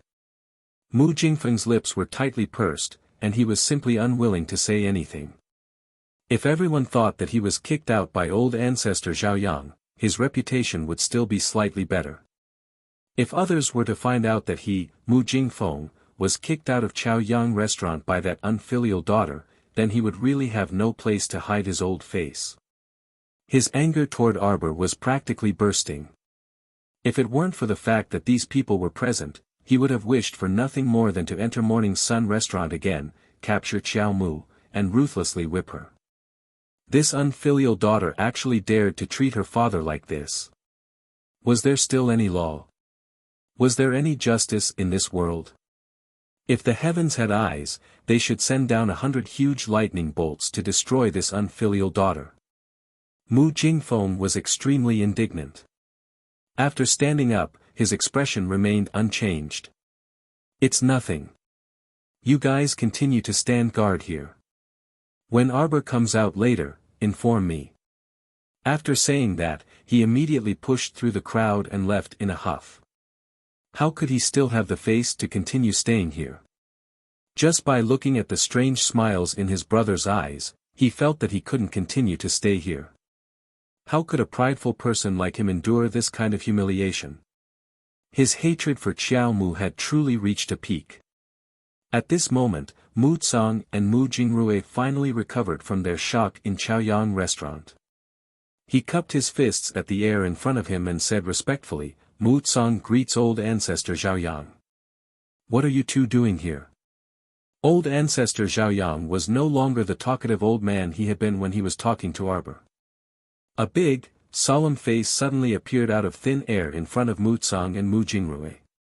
With a face full of resentment, he said, I previously said that only my Mu family's younger generation can enter this Chaoyang restaurant. What are you two doing here? Get out. Yes, yes. Mu Tsang repeatedly said, Ancestor, are you alright? What could possibly happen to me? Forefather Chaoyang snapped. Get out of here. Don't obstruct my good grandson from climbing the stairs. Mu Tsang and his son Mu Jingrui exchanged glances. Mu Jingrui promptly bowed and hesitated before saying, Ancestor, Jojo is still young and has a reclusive personality. Her actions are a bit out of line. If she has offended you in any way, I hope you won't hold it against her. What nonsense are you spouting? Chapter 3605. Patriarch Chaoyang revealed a protective expression and grumpily scolded Mu Jingrui, you're the one who's eccentric and out of line. My good granddaughter just doesn't like to talk, that's all. She's smart and quick-witted, who knows how many tens of thousands of times more outstanding than you people. Hurry and scram. Don't obstruct my good granddaughter from climbing the stairs. I'm afraid my good granddaughter is going to break the record for the stone tablet in front of my Chaoyang pavilion. Thinking of this, the old man's large face hanging in the air smiled until all his wrinkles were exposed. Mu Jingrui looked at Patriarch Chaoyang strangely, then turned back to look at his father and quietly muttered, doesn't seem like it. What doesn't seem like it? Patriarch Chaoyang instantly scolded him in annoyance, you brat, speak properly and say it louder. Mu Jingrui was instantly speechless and exchanged glances with his father. Mu Tsang awkwardly coughed, that, Patriarch Chaoyang, it's a misunderstanding, this is a misunderstanding. What misunderstanding? Patriarch Chaoyang's face was full of sharpness as he unhappily asked, what? Did you guys forcefully open Chaoyang Pavilion's door and barge in, or did something really happen? Since you came in, why didn't you tell this old man clearly? Hurry and speak. Mu Tsang's mouth involuntarily twitched as he stammered, it's the two granddaughters that you kicked out just now. They're worried about your safety.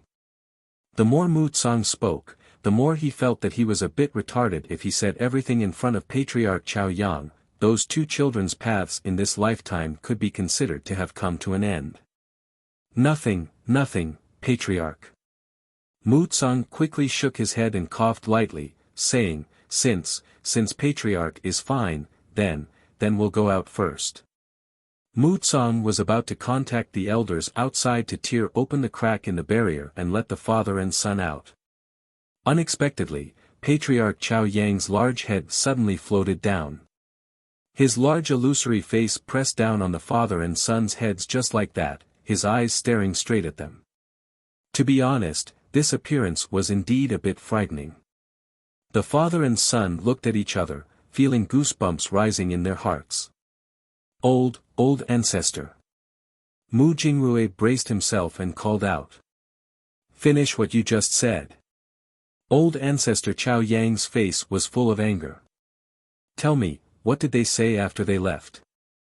These two girls, this old man's eyes were extremely sharp, and he could tell at a glance that these two girls were not good people. Those who entered Chaoyang restaurant came in through the back door. Originally, the old ancestor was a little disheartened because he hadn't seen many satisfactory disciples in recent years. After all these years, the Mu family was probably getting worse with each generation. This Chaoyang restaurant could only be used as a place for future disciples to dig for treasures. He would just let the two girls pick whatever they wanted and leave. Who would have known that the aptitude of these two girls was so poor? They were the two with the worst aptitudes that he had seen over the years. It would be strange if such a talent was arranged to enter Chaoyang brothel. Looking at how they had spent so much effort wandering around the second or fourth floor, in comparison, there was a little freak who had just entered Chaoyang restaurant and could go up to the 18th floor in one go. There really was no harm without comparison, and the old ancestor became even angrier when he did. In his anger, he gave each of the two girls a kick. Chapter 3606. These two kicks caused Mu Ruyan and Mu Royun to be kicked out of Chaoyang restaurant by the forefather. The forefather didn't expect that these two girls with evil intentions would dare to spread rumors outside and stir up trouble. This was simply preposterous. Thus, when he got angry, Mu Tsang and Mu Jingrui felt a bit of pressure from the bottom of their hearts. Speak. Seeing that the forefather was about to get angry, Mu Jingrui didn't dare to hide anything. He hurriedly recounted everything that Mu Ruyan and Mu Royun had said. Ruyan said that you've been yelling the whole way that you're going to betray your master and exterminate your ancestors. She was worried about your safety, that's why she had us rush over so urgently to take a look. After saying that, Mu Jingrui also felt that this matter was a bit unreliable. Seeing the forefather's intimate attitude toward Arbor, he probably treated Arbor much better than any of the family's juniors. It wasn't like Arbor would really chase after the forefather, right? Moreover, with the forefather's current cultivation, even if 3 to 5 little Arbor came, they wouldn't be able to touch the forefather's soul in the slightest, right? They had all been tricked by Mu Ruyan and Mu Royun and ran in to get beaten up. Mu Jingrui took a deep breath and returned to his senses. He hurriedly said, "Please calm your anger, forefather." Mu Tsang also recovered at this time. He was outside earlier because he was worried that with his granddaughter's temper, she might really do something to betray her master and exterminate her ancestors. Now that he thought about it carefully, although this granddaughter of his was very cold and cheerless, her character was very good. He should have trusted her. Mu Tsang hurriedly cupped his hands and shouted, "Forefather, this disciple was muddle-headed. Please forgive me. This disciple will go out now." "Of course you're muddle-headed." Forefather Chaoyang shouted irritably. "The Mu family is really getting worse with each generation in your hands." Forefather Chaoyang snorted coldly. "This old man will go out with you. I have something to announce while I'm at it." Mu Tsang instantly broke out in cold sweat. Forefather. Forefather Chaoyang coldly glanced at Mu Tsang and Mu Jingrui. "If the Mu family is left to you to manage, it will decline.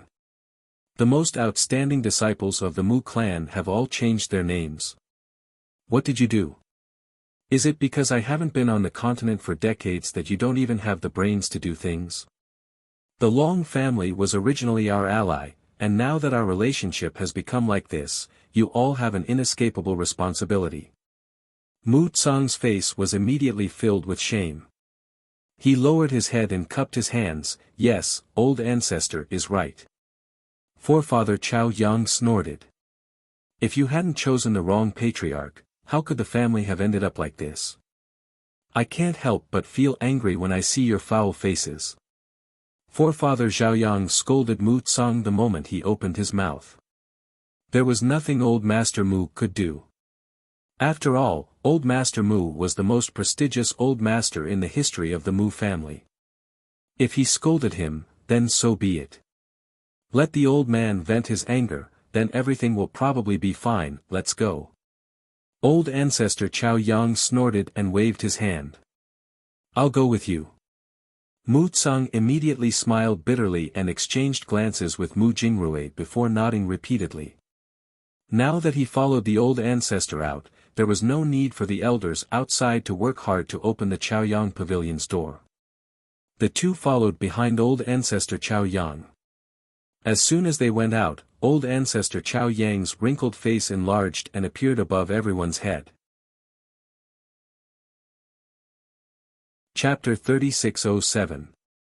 Who was the one who spread rumors in the clan? Who said that I was chased and beaten by my granddaughter? Ancestor Chaoyang roared as soon as he went out. Mu Royan and Mu Royun were so scared that they rolled on the ground. They didn't expect that Ancestor Chaoyang's soul could still come out of the Chaoyang pavilion. "Greetings, greetings, Ancestor." The two sisters hurriedly crawled forward and respectfully kowtowed in front of Ancestor Chaoyang. Ancestor Chaoyang didn't care about their respect at all and continued to glare at them. Shameless. How dare you make up lies and slander my reputation? Did he not care about his reputation? If word got out that he was chased and beaten by his granddaughter with an explosion talisman, wouldn't he feel embarrassed? Ancestor! Ancestor, please spare our lives. Ancestor, please spare our lives. Mu Ro Yen and Mu Ro Yun were so scared that their hair stood on end.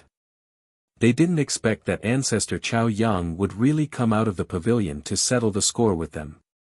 So it was indeed Mu Ro Yen and Mu Ro Yun who were spouting nonsense. The Mu clan disciples all talked at once and whispered. Like I said, Ancestor is a senior expert. How could he be chased and beaten by Miss Jojo? Everyone nodded in agreement. Their eyes were still filled with disdain as they looked coldly at Mu Ro Yen and Mu Ro Yun. The good days of these two sisters could be considered to have come to an end. Now that they had offended Ancestor Chao Yang, not to mention that their concubine couldn't protect them, even the patriarch wouldn't be able to settle this matter completely. Mu Ro Yun was slightly smarter than her sister. When she realized that the situation wasn't right, she hurriedly kowtowed and begged for mercy. Her head hit the limestone floor and made a thumping sound. Ancestor, Ancestor, I was wrong. I shouldn't have listened to my sister's words. I didn't know the truth and spoke casually and tarnished Ancestor's reputation. Mu Ro Yun's words immediately pushed the blame to her sister, Mu Ro Yen. Mu Ro Yen was instantly flabbergasted. She turned back to look at her and hurriedly kowtowed. Matriarch, Matriarch, this has nothing to do with me. Old Ancestor Zhao Yang was too lazy to listen to their bickering. He waved his hand and said, as a disciple of the Mu family, if you harbor evil intentions, you will not be able to achieve great things in the future. Mu Tsang, from tomorrow onwards, send these two disciples out of the main family. Let them go to a barren land to temper their temperament. Mu Tsang smiled bitterly and nodded. He cupped his hands and replied, yes. Since the ancestor had spoken, he naturally had to do as he was told. Mu Ro Yen and Mu Ro Yun were completely dumbfounded. Did the patriarch mean that he was going to chase them out of the imperial capital and send them to a remote place where even the chickens wouldn't lay eggs or birds wouldn't shit? The two sisters, Mu Ro Yen and Mu Ro Yun, no longer cared about fighting each other. They wept bitterly and kowtowed as they begged for mercy. Arbor, who was climbing the stairs in Morning Sun Pavilion, didn't know that the ancestor's words had dealt with two people she hated the most. She didn't know how much time had passed, but Arbor felt that the scenery in front of her had changed many times. The people outside the pavilion had gone from shock and petrification to numbness. Before today, if someone had told them that someone could climb the entire 90th floor of Morning Sun Pavilion in one go, they wouldn't have believed it even if they were beaten to death. Today, reality gave them a resounding slap in the face. It blinded everyone's dog eyes. Chapter 3608. Arbor stood at the entrance of a mountain and looked up at the three words, Morning Sun Pavilion, hanging high in the air. He understood that he had finally reached the most crucial part of the climb. He reckoned that he would be able to reach the core treasure land of Morning Sun Pavilion after breaking through the 8th or 9th floor. The little fellow was a little tired after all the trouble. She ran into her own fish orchid planet and ate 2 colorful divine fish that Chiochio had roasted. She drank 3 cups of spirit tea and rested for a long time. Only then did she leave the star domain and continue climbing. After the 90th floor, not only did they need to search for array talismans, Arbor also began to encounter many ferocious beasts. Subduing these ferocious beasts naturally required some effort. Unfortunately, Miss Chiao had more people on her side. When she was too lazy to deal with the ferocious beasts, she would let Qi Xianxian and the rest out and beat them up. The matter was easily resolved. On the other side, the patriarch was lecturing the Mu family members non-stop outside. Who would have thought that the little girl was cheating all the way? Patriarch, it's the 99th floor. The 99th floor. Patriarch. Patriarch. When Mu Jinshua cried out in shock and abruptly interrupted Patriarch Chao Yang's long-winded lecture, everyone's expressions had already turned from numb to tranquil. Haha, don't ask them why they had such expressions. Because at this moment, they simply didn't know what other expressions they could show other than being expressionless. Shock. Shock. Shock and stupefaction. Don't joke around. They had already gotten used to it since yesterday evening.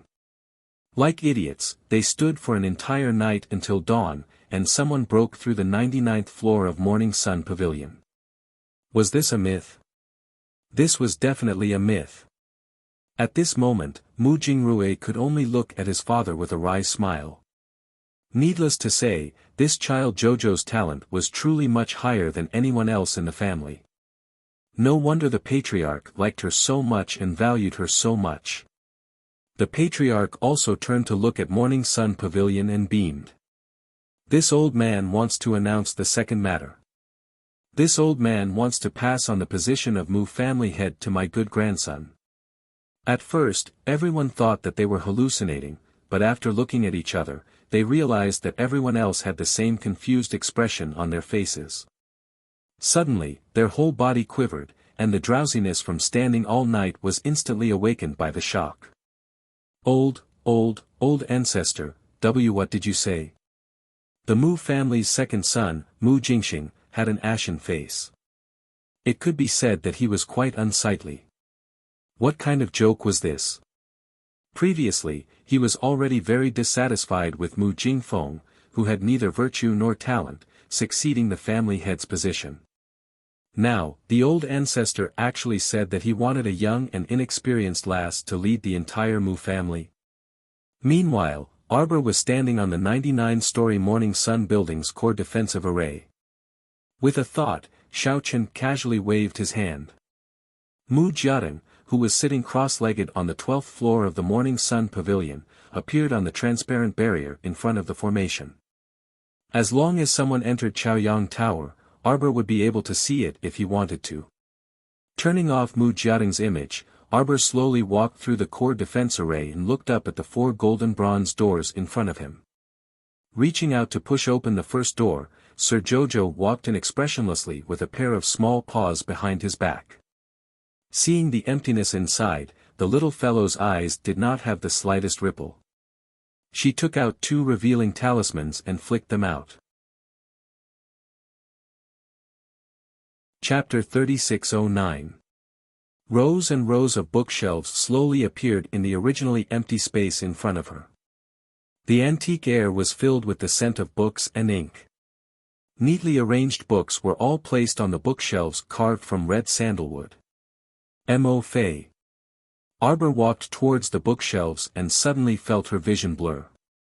The rows of bookshelves had disappeared, and she felt as if she was standing under a vast starry sky.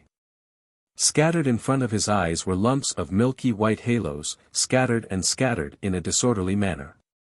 These halos were all floating in front of Arbor. They were of different sizes and shapes. Arbor raised a small hand and casually grabbed a small light spot. Holding it in her hand, she used her divine sense to penetrate it. Only then did she see clearly that it was a book about medicine.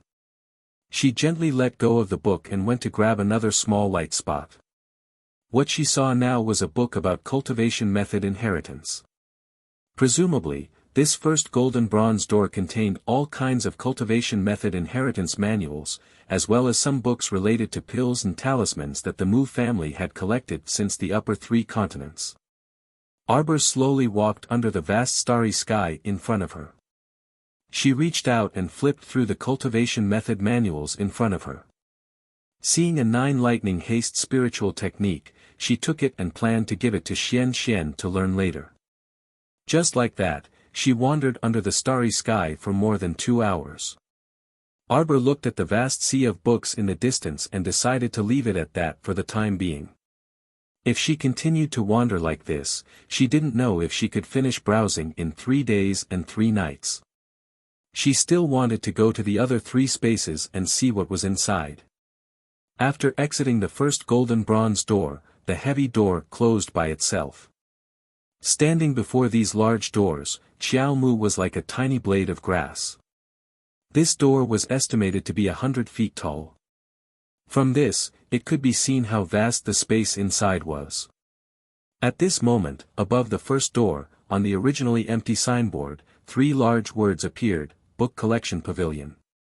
Arbor glanced at it and turned to walk towards the second door. She gently pushed the door with her palm. The second golden bronze door creaked and automatically opened inwards.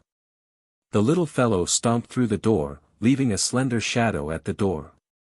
As soon as he walked in, he could smell the fragrance of herbs in the air. It seemed that this should be a medicinal pill pavilion. After throwing out a talisman, the scene in front of him still transformed into a sea of stars. However, at this moment, the sea of stars in front of him was filled with all kinds of green herbs. Inside those small light spots of different sizes were elixirs made by famous masters. Every single one of them was at least at the divine tier. He walked around Arbor and didn't find any pills or herbs that were below God tier.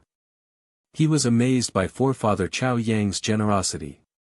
This was a proper nouveau riche. Arbor waved his hand and took out a pill wrapped in a ball of light.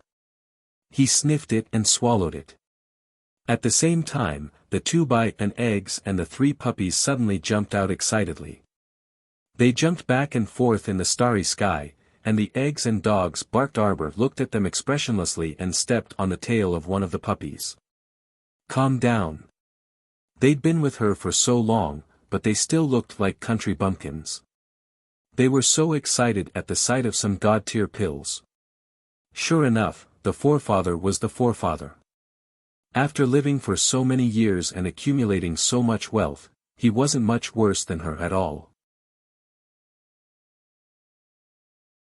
Chapter 36:10. Arbor picked up a few pills and held the 3 puppies and 2 eggs. She knocked their heads one by one without any expression on her face. Of course, the eggs were round, so it didn't matter where she knocked them. These pills are for you. Arbor stuffed the pills into the puppy's hands and put them away. She held the 2 eggs in her hands and tilted her head. I'll give you some medicinal liquid to soak in later. Behave yourself for now. The 2 and eggs had been through a lot. Without enough sacred power to support them, it was very difficult to make them break out of their shells. Xiao Mu stroked her small chin as she pondered, didn't venerable ancestor say that he collected all the rare treasures in the world? His grotto heaven and immortal abodes were everywhere in the 3 provinces, and he even found a sacred meridian. If he could find that holy vein, perhaps the 2 and eggs could still be saved. Thinking of this, the little girl's mood improved.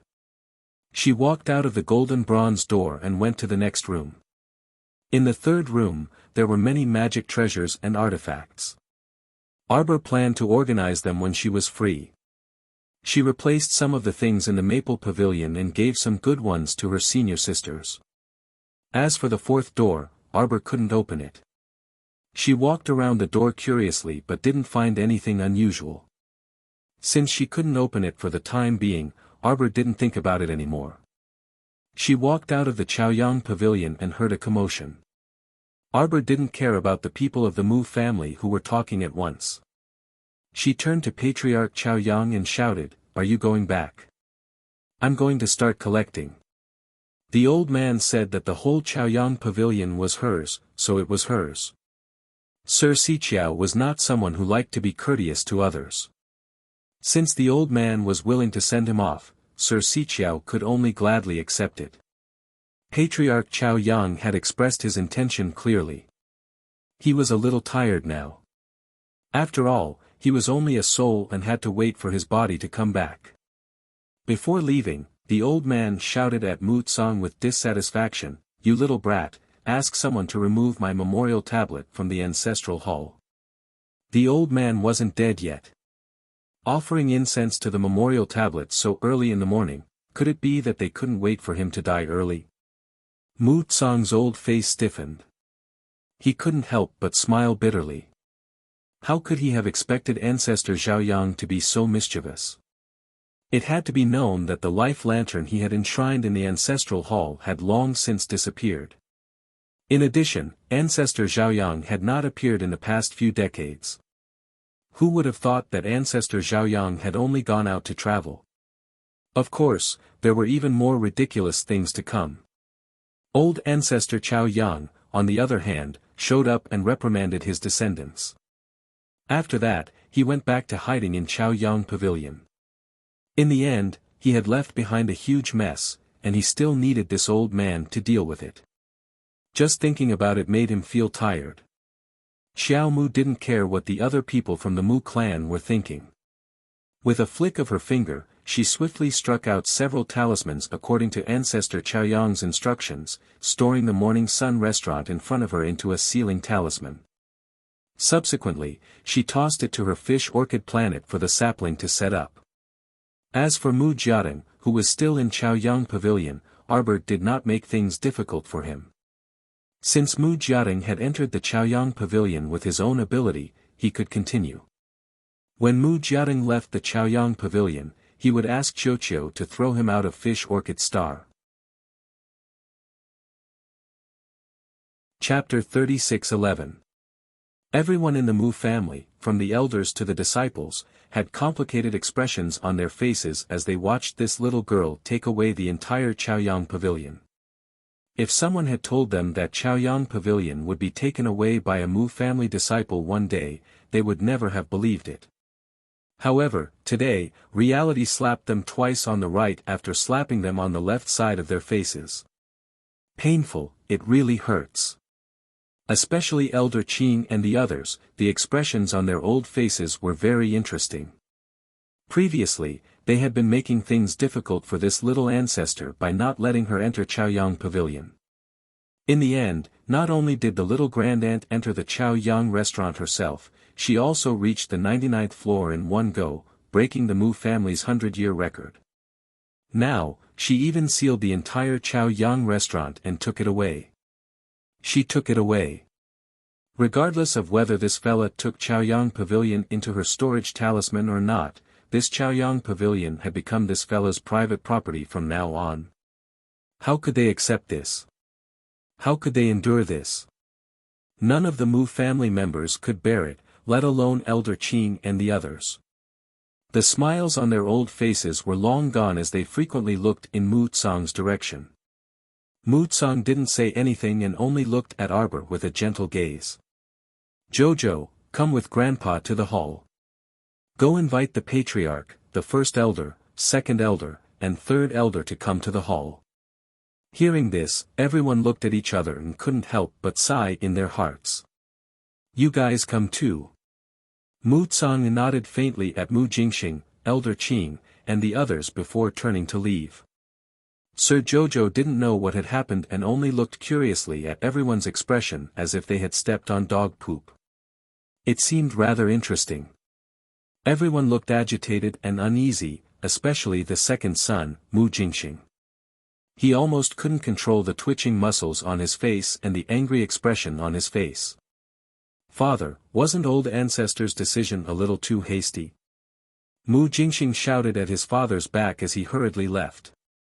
Mu Tsang ignored his son's clamoring behind his back and just sped up his pace to leave. Mu Jingxing turned around and glared fiercely at Arbor. Arbor was even more baffled. She could not figure out what was wrong with Mu Jingxing to suddenly make things difficult for her. But it didn't matter. Anyway, she had never put Mu Jingxing and the rest in her eyes. As for what they thought of her, it had nothing to do with her. Because of Mu Tsang's order, everyone could only resentfully walk towards the main hall. However, there were still many people who looked at Arbor strangely from time to time. Arbor thought that they were probably jealous that she had obtained all the treasures in Chaoyang Tower. Since she had indeed gained a lot of benefits from this trip, if these people wanted to glare at her, then let them be. Jojo decided to put up with them until he couldn't take it anymore. Then, he would smack them to death and teach them a lesson. In this way, the Mu family entered the Mu family's main hall with a strange atmosphere. Those pairs of strange eyes glanced at Arbor from time to time, but no one dared to provoke her. In the end, how this matter would develop depended on the old patriarch. It wasn't something that could be decided by a bunch of small fries shouting here. Everyone filed into the main hall and sat down. Chapter 36:12. Arbor also followed in. She looked around and found a seat at the head of the table. Mu Jingxing, who was slower than her by a beat, glared at her with an indignant expression. He muttered something under his breath and unwillingly sat down at the seat next to her. Arbor glanced at him from the corner of her eyes. She did not understand why Mu Jingxing was so resentful toward her today. Could it be that he ate the wrong medicine? Mu Tsang sat at the head of the table and raised his arm slightly. Is the family head not here yet? As he spoke, Mu Jingfeng stormed in with a furious expression, followed by the two sisters, Mu Rouyen and Mu Rouyun, who were crying their eyes out. Mu Jingfeng's current mood was naturally extremely bad. He did not expect that his two daughters, whom he had doted on since they were young, would actually be banished from the main family. Although he hated that his two daughters did not live up to his expectations, this did not mean that he was willing to give up on his two beautiful daughters just like that. These were the daughters that he had spent a lot of effort to nurture. Now that Mu Roushuan was no longer of any use, if he were to lose these two daughters, he would truly be unable to accept it. Arbor inexplicably swept a glance at the two weeping fools and inwardly snorted in disdain. Crazy. Weren't they just kicked out of Chaoyang restaurant by the old ancestor and did not reap any benefits? Was there a need to cry and complain to their father? What, did these two sisters think that by crying to Mu Jingfeng, they could continue to cheat their way into Chaoyang restaurant? They were simply indulging in fantasy. Arbor coldly snorted and disdainfully glanced at the two fools. At this moment, she still did not know that the old ancestor had already helped her harshly teach these two sisters a lesson. What happened next was enough for the two sisters to be unlucky for the rest of their lives. Mu Ruyan and Mu Royun both knelt down and covered their faces as they sobbed uncontrollably. The more Arbor looked at the two sisters, the more vexed he felt. He looked up at the old man sitting at the head of the table. What are the two of them doing here? You evil, before the word evil creature could leave his mouth, Mu Jingfeng felt his father, Mu Tsang, shooting him a sharp glare from the head of the table, and he forcibly swallowed his curses. Mu Tsang glared angrily at Mu Jingfeng, and his words were very rude. Why did you bring the two of them here? You didn't hear what the patriarch said earlier. I'll repeat it for you now. Mu Tsang reprimanded with a cold face, ancestors' meaning is to send these two children out of the main family to gain experience and temper their temperament. If you can't bear to part with your two daughters, then go with them. Mu Jingfeng stared blankly at his father. How many years had it been? His father had never spoken to him in such a tone. After all, he was now the Mu family's head, and his status in the family was extremely honorable. No matter what his father said or did, he had to give him some face. But now, his father actually slapped him in the face in public, and even told him to scram from the Mu family. What was going on? Mu Tsang raised his hand to rub his brows and glared at his two granddaughters kneeling on the floor with dissatisfaction. The patriarch is right. The two of you should properly go out to gain experience and temper your temperament. Right now, he wasn't really expelling the two of them from the Mu family. He was merely sending them to a branch family to undergo life training. Looking at how the two of them were crying, where was the tenacity and indomitable temperament of cultivators? Could it be that after so many years, the Mu family had trained such disciples? Chapter 36:13. Then what kind of strength and cultivation did they have to compete with other patrician families in the future? The more Mu Tsang looked at Mu Jingfeng, the more he found him to be an eyesore. Look at all the unpresentable things he did. What did he do to the Mu family all these years? Right now, he couldn't help but wonder if his decision to let Mu Jingfeng succeed the family head position back then was a mistake. At this moment, alarm bells were ringing in Mu Jingfeng's heart. He saw his father's look of denial. His father's eyes were filled with disappointment and suspicion, causing his heart to be lifted up fiercely and uncontrollably thump. At this point, Arbor finally understood. As it turned out, Mu Ro Yen and her sister weren't crying like this because Patriarch Chao Yang kicked them out of Chaoyang Pavilion and didn't obtain any treasures. Instead, it was because these two people were banished by Patriarch Chao Yang. This really was good news. This meant that in the future, Sir Jojo wouldn't need to see these two idiots and listen to their long-winded chatter. Arbor was a bit agitated and involuntarily swept a glance at the unlucky sisters. Coincidentally, Mu Ro Yen raised her head and saw the little stoic's expressionless face. The resentment and hatred in her heart instantly surged, and she couldn't help but raise her voice and shriek, "I refuse to accept this. Arbor, do you dare to swear to the heavens that you didn't commit an act of deceiving your master and destroying your ancestors in Chaoyang Pavilion? Do you dare to swear that you didn't use an explosion talisman to blow up the entire Chaoyang Pavilion and chase after the patriarch and kill him? Do you dare to swear?" Everyone's gazes focused on Arbor. "Impudent!" Mu Tsang bellowed. "The patriarch already said that there was absolutely no such thing. Are you questioning the patriarch's decision?" "Grandpa!" Mu Ro Yen burst into tears. "I don't want to leave the imperial capital, I don't want to. I don't want to go to that lousy branch family. This matter isn't up to you."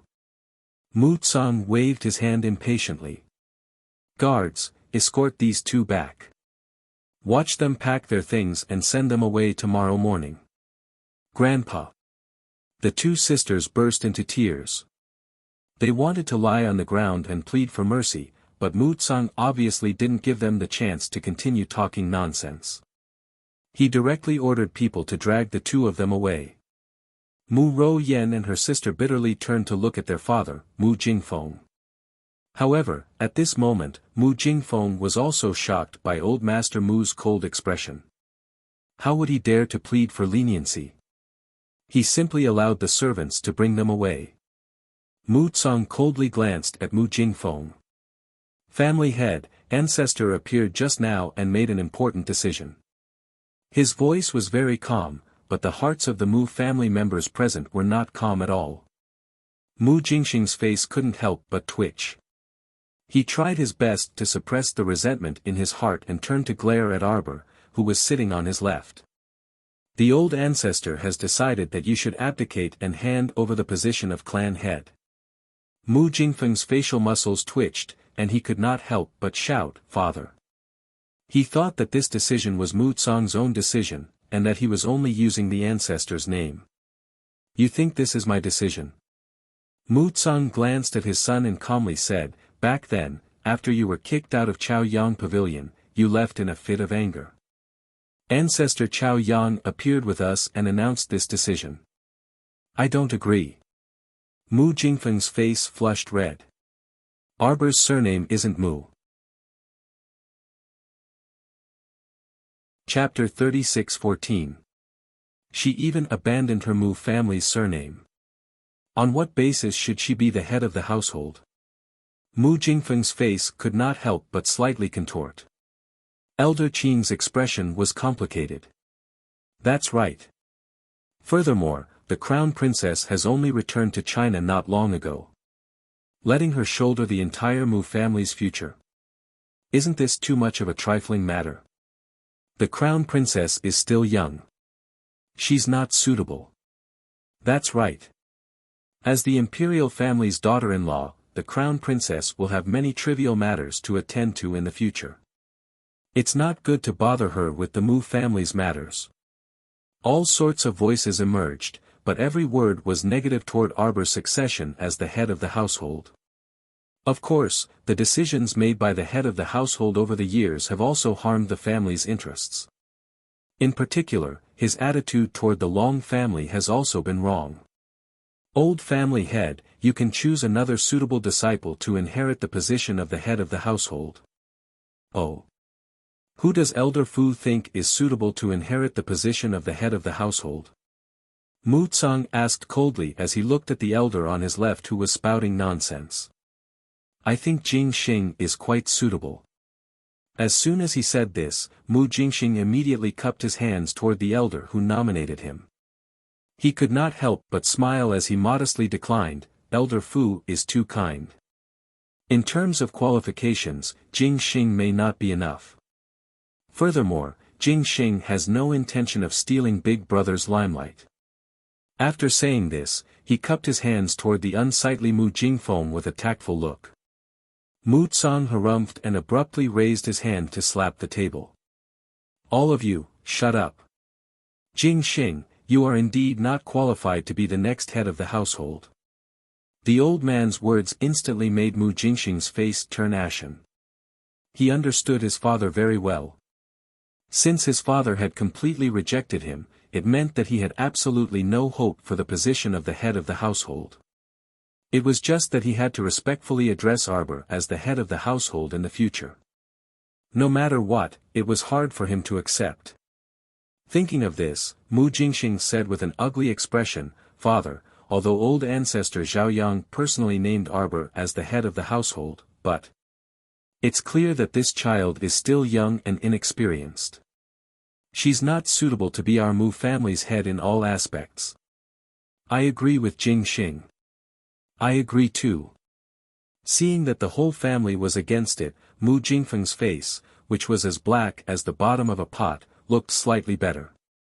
As long as everyone objected in unison and there was no suitable candidate in the family, then, for the time being, there would be no change in the position of the family head. Mu Jingxing, this brat, had grown wings in recent years and started to have special ideas. It seemed like it was time to teach him a lesson. Otherwise, he would think that he could surpass his big brother and suppress him in everything he did. With that thought in mind, Mu Jingfeng turned to look at his second brother, and his gaze darkened further. However, in the next second, his expression changed drastically. Old Master Mu Tsang said in a deep voice, the reason why I gathered you here is not to listen to any of your opinions. Instead, I am informing all of you that I will abide by the ancestors' wishes and let Jing Feng abdicate to Qiao Qiao. You only need to know this clearly. Although Old Master Mu's voice was extremely faint, his words, which did not allow anyone to object, were sonorous and forceful. In an instant, he blocked everyone's words. Arbor blinked. As the person involved, she was also a little confused. Head of the household. Her. Chapter 36:15. Did she really not hear wrongly? Did Old Master Mu mean that he wanted Mu Jingfeng to abdicate the family head position to her? He even said that this was old ancestor Chaoyang's intention. What was going on? Why did she feel like everything was going out of her control the moment she came out of Chaoyang restaurant? Sir Jojo expressionlessly looked up at Mu Tsang and jumped up from the stool. Before you all discuss this family head position, shouldn't you ask for my opinion first? Everyone turned to look at the young lady, dumbfounded. Opinion? What opinion could you have? What's the matter? You can still have an opinion when the Mu family head position is placed in front of you. Is this still acceptable? Is there still justice in this world? Mu Tsang coughed lightly and turned to look at his little granddaughter. He asked kindly, Jojo, speak. I don't have the slightest interest in the position of the Mu clan's patriarch. Xiao Mu's words instantly set off a storm in the entire hall. Especially Mu Jingxing, who was sitting below her and had just been denied the right to inherit the family head position by Old Master Mu's words, could not bear it any longer and jumped up as well. Arbor, don't be too arrogant. Mu Jingxing said angrily. Do you think that the Mu family head position is child's play? Their Mu family was a large aristocratic family with a 1,000-year-old legacy. Among the 6 major aristocratic families of China, they were ranked third. Compared to the Qin estate's wealth and the Duan estate's inheritance, their Mu family was only slightly inferior. What's the matter? How can you, Arbor, be wronged in inheriting the Mu family head position? Mu Jingxing's words resonated with many of the Mu family's descendants. Everyone glared at Miss Qiao as if they were enemies, completely forgetting that they were all in denial and did not want Arbor to inherit the family head position.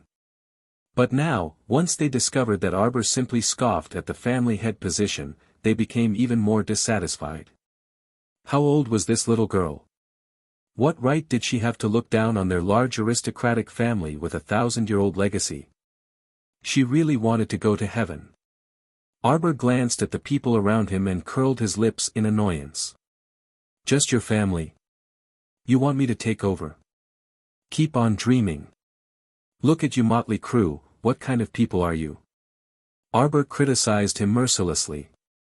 To put it nicely, he's an elder of the family and a mainstay of the noble families of inheritance. To put it bluntly, they are a bunch of trash. The little girl did not give him any face and spoke bluntly. Her words caused the expressions of everyone present to change. You! Elder Qing suddenly jumped up from his seat and shouted at the head of the family, "Family head, you heard it too. What is this girl talking about? You don't even want to use our Mu family's surname. You're really a traitor. You just don't want to be united with our Mu family. Right. How can such a person inherit the position of the Mu clan's patriarch? Even if it's an order from old ancestor Zhao Yang, I won't accept it. Yes, I'm not convinced. I'm not convinced. Everyone clamored and slapped the tables, chairs, and benches beside them, making thumping sounds. What, do you feel like your dignity has been insulted?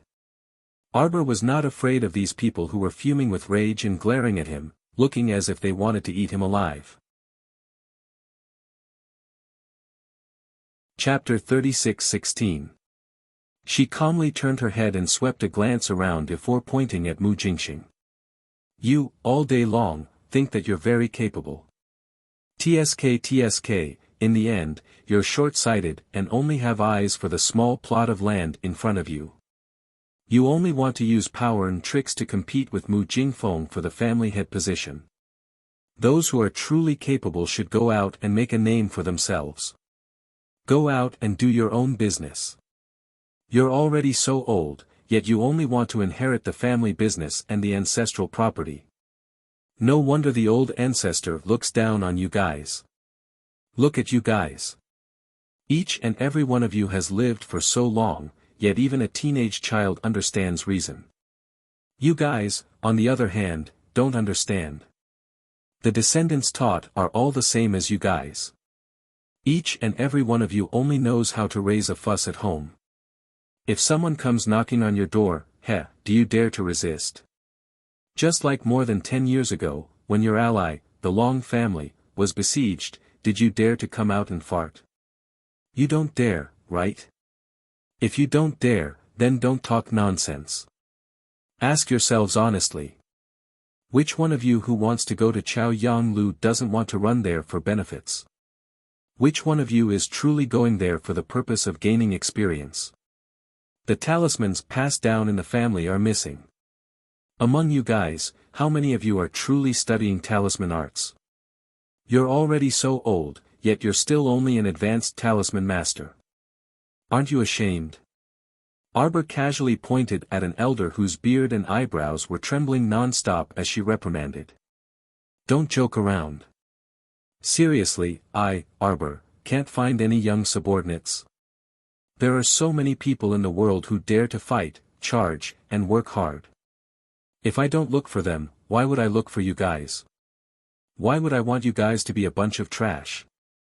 What can you do by staying by my side? I even find it a waste of my food. She practically didn't catch her breath as she reprimanded them. After speaking, even Sir Jojo herself felt tired. A bunch of fools. What was she wasting her breath on them for? Arbor directly turned and walked out of the main hall. She waved her hand and said, "A plate of loose sand, a motley crew. Whoever wants to be the family head can be. Don't come looking for me. You. How could the elder, who was directly pointed at his nose and asked if he was ashamed, endure such idle anger? He jumped up from his seat and threw an attack talisman at Arbor's back.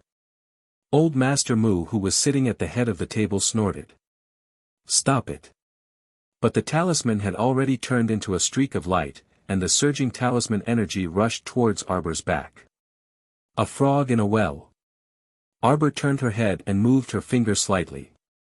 A jade talisman jumped out and scattered specks of light in front of her, directly absorbing the opponent's attack talisman. That jade talisman floated in midair, and with Xiao Mu's shout, "Go!" it flew towards that elder whose complexion had turned slightly green with a whoosh. "Elder Du!" everyone exclaimed. The jade talisman emitted a strange light, and a surging attack talisman force rushed toward Elder Du's chest. This time, he was sent flying. With a bang, he smashed into the armchair on the left, smashing the poor chair into pieces. He also rolled to the ground, groaning and groaning for a long time, unable to get up. The power of an ant. Arbor shouted and flipped her hand. A jade talisman with a strange light was flicked in front of Elder Du. Freeze. The jade talisman suddenly turned into powder and dissipated in the air. Everyone took a closer look. Oh God, Elder Du was petrified on the ground. Chapter 36:17.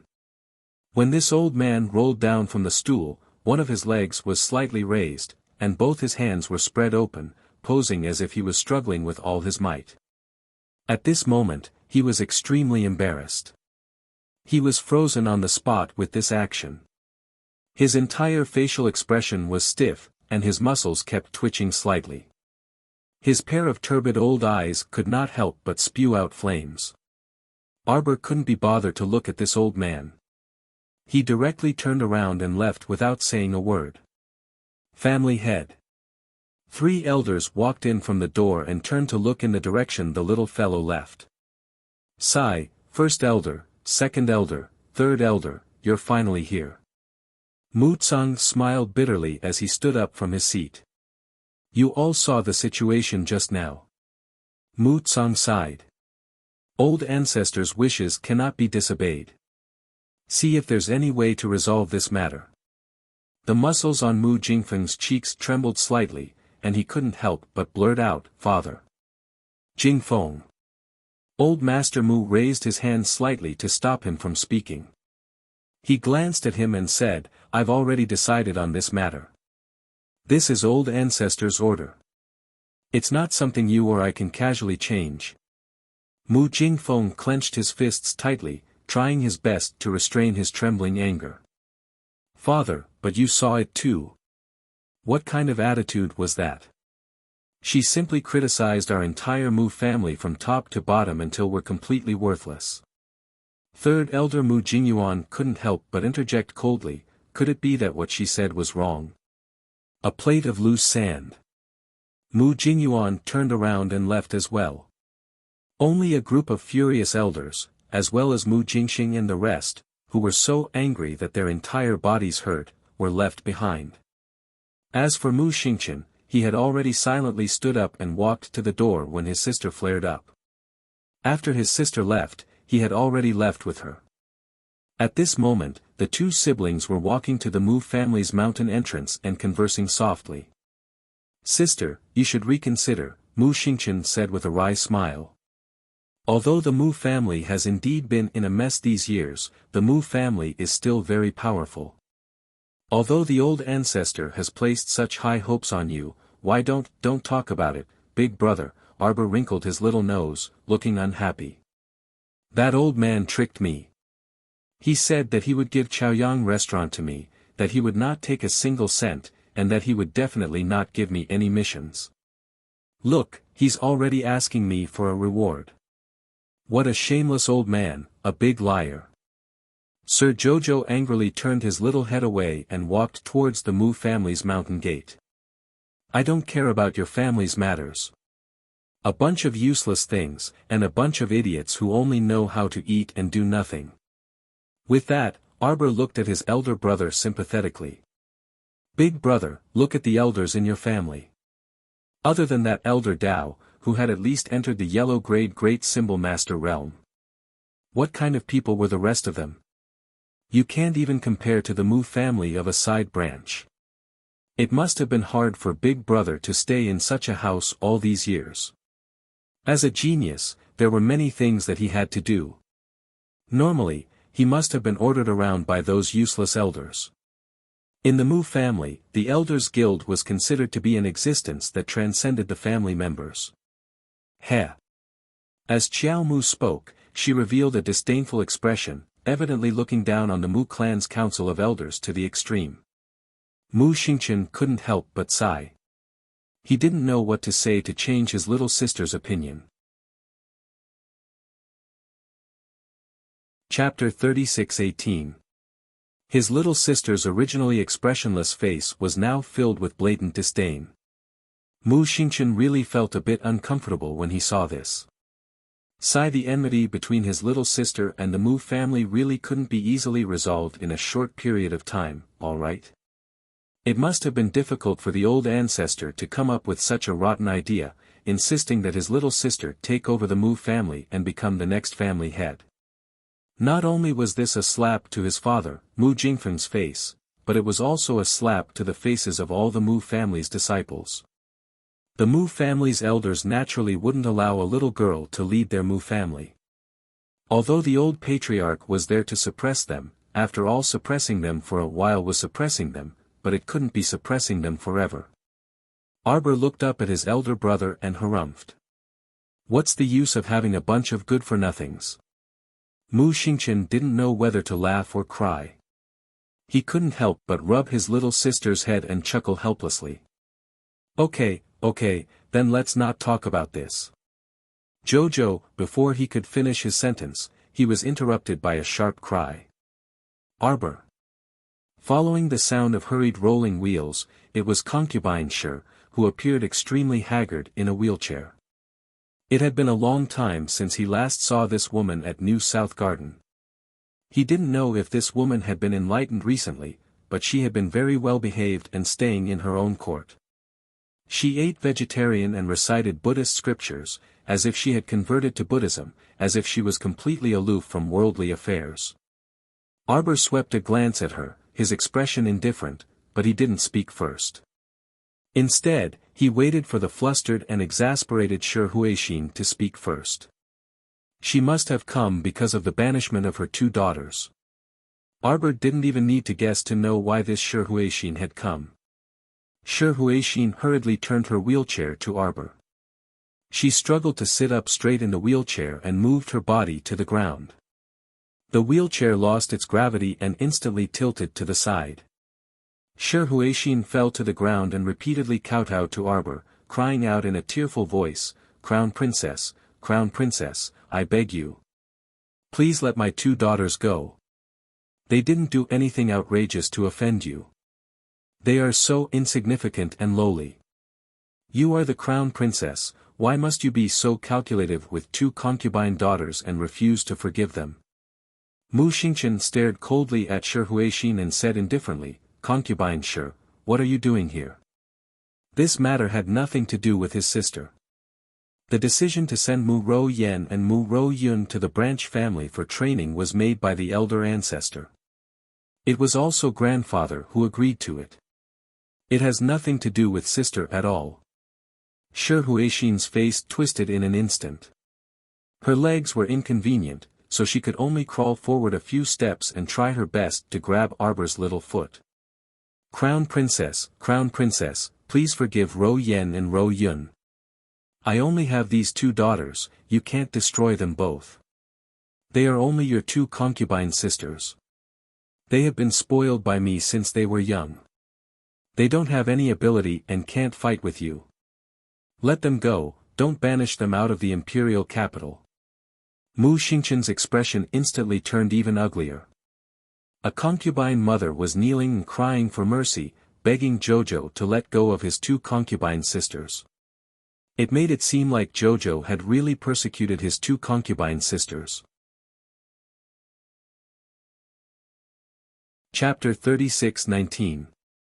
What good would this reputation do if it were to spread? This Shi Huixin was truly a source of disaster.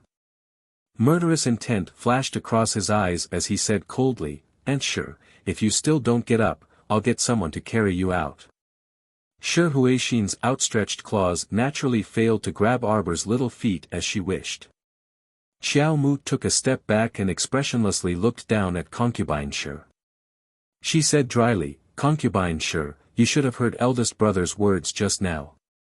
Your two daughters' fate has nothing to do with me." "No, no. It's not like that." Concubine Shi had set her sights on Xiao Mu, so she quickly crawled forward and kowtowed repeatedly. She cried out mournfully, "Crown Prince Consort, as long as you open your mouth to forgive the two of them, I believe that old Sir will definitely deal with this matter at his discretion." In the end, Shi Huixin was threatening and enticing her to plead with the old master. How hilarious! Where did this Shi Huixin get the nerve to think that she, Arbor, would be so foolish as to plead with the old master? Just for Mu Ruyan and Mu Royun, that pair of brainless sisters. She even had to sell her face to plead with the old master. Ha! Arbor couldn't help but sneer inwardly. "Do you think that if you cry in front of me, I will definitely be led by the nose by you because I want to gain a good reputation?" Arbor said coldly to Shi Huixin, "Do you know that in the entire sovereign capital, no one dares to spread rumors about the crown princess? Don't do such a senseless thing." Arbor said coldly, "Your two daughters were sent away by the old master's order. It has nothing to do with me. I also won't plead with the old master for your daughters. After all, me and them, heh." She ended the conversation with a mocking laugh. She walked around Shi Huixin and was about to walk forward. A vicious glint flashed across Shi Huixin's eyes as she cried out sternly, "Didn't you want to know who secretly colluded with the Shantian Prefecture's mansion lord and went to the lower star region to harm you and your daughter? You know very well that this is definitely not something I can do." Shi Huixin screamed. "I know who it is. I know who Shantian Prefecture's Prefecture Lord Gung Pengcheng is truly working for. As long as you're willing to plead on my two daughters' behalf and allow them to stay in the imperial capital, I can tell you." Shi Huixin screamed with a stiff neck. His eyes were filled with resentment and desperation for the last fight. She was betting on what Arbor was thinking. Her two daughters carried everything she relied on in this life. If they were sent to a remote branch family, it would be very difficult for her to see them again in the future when she wanted to return to the capital. How could she let such a thing happen? Just like this, Xiao Mu's pitch-black eyes stared unblinkingly at Shi Huixin. It was as if he was looking into the depths of her soul. Shi Huixin couldn't help but tremble slightly. "Speak." Arbor stared coldly at the woman. "Tell me everything you know. Do you think the Shantian Prefecture's mansion lord is truly protecting me?" "No." Shi Huixin's eyes revealed traces of anger.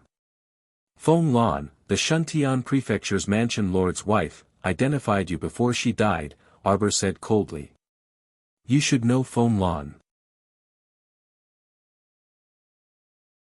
Chapter 36:20.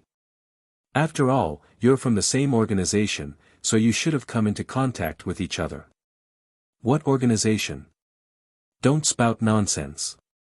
Now that things have come to this, it'll be pointless if you don't tell the truth. Arbor's cold gaze swept over her.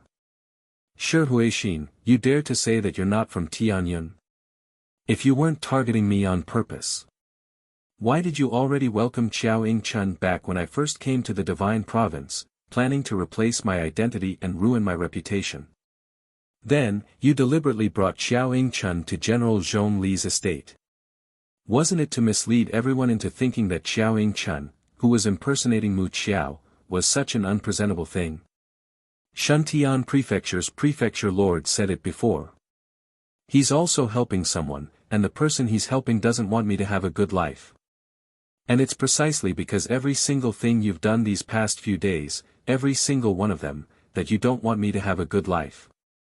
Wasn't it also you who incited Juxian and Meixian to climb through the window and lay their hands on my husband? And that second-rank lass Xiaoxing, she turned into a corpse in the woodshed. I've come into contact with you before, but you still don't admit that you're from Tianyun?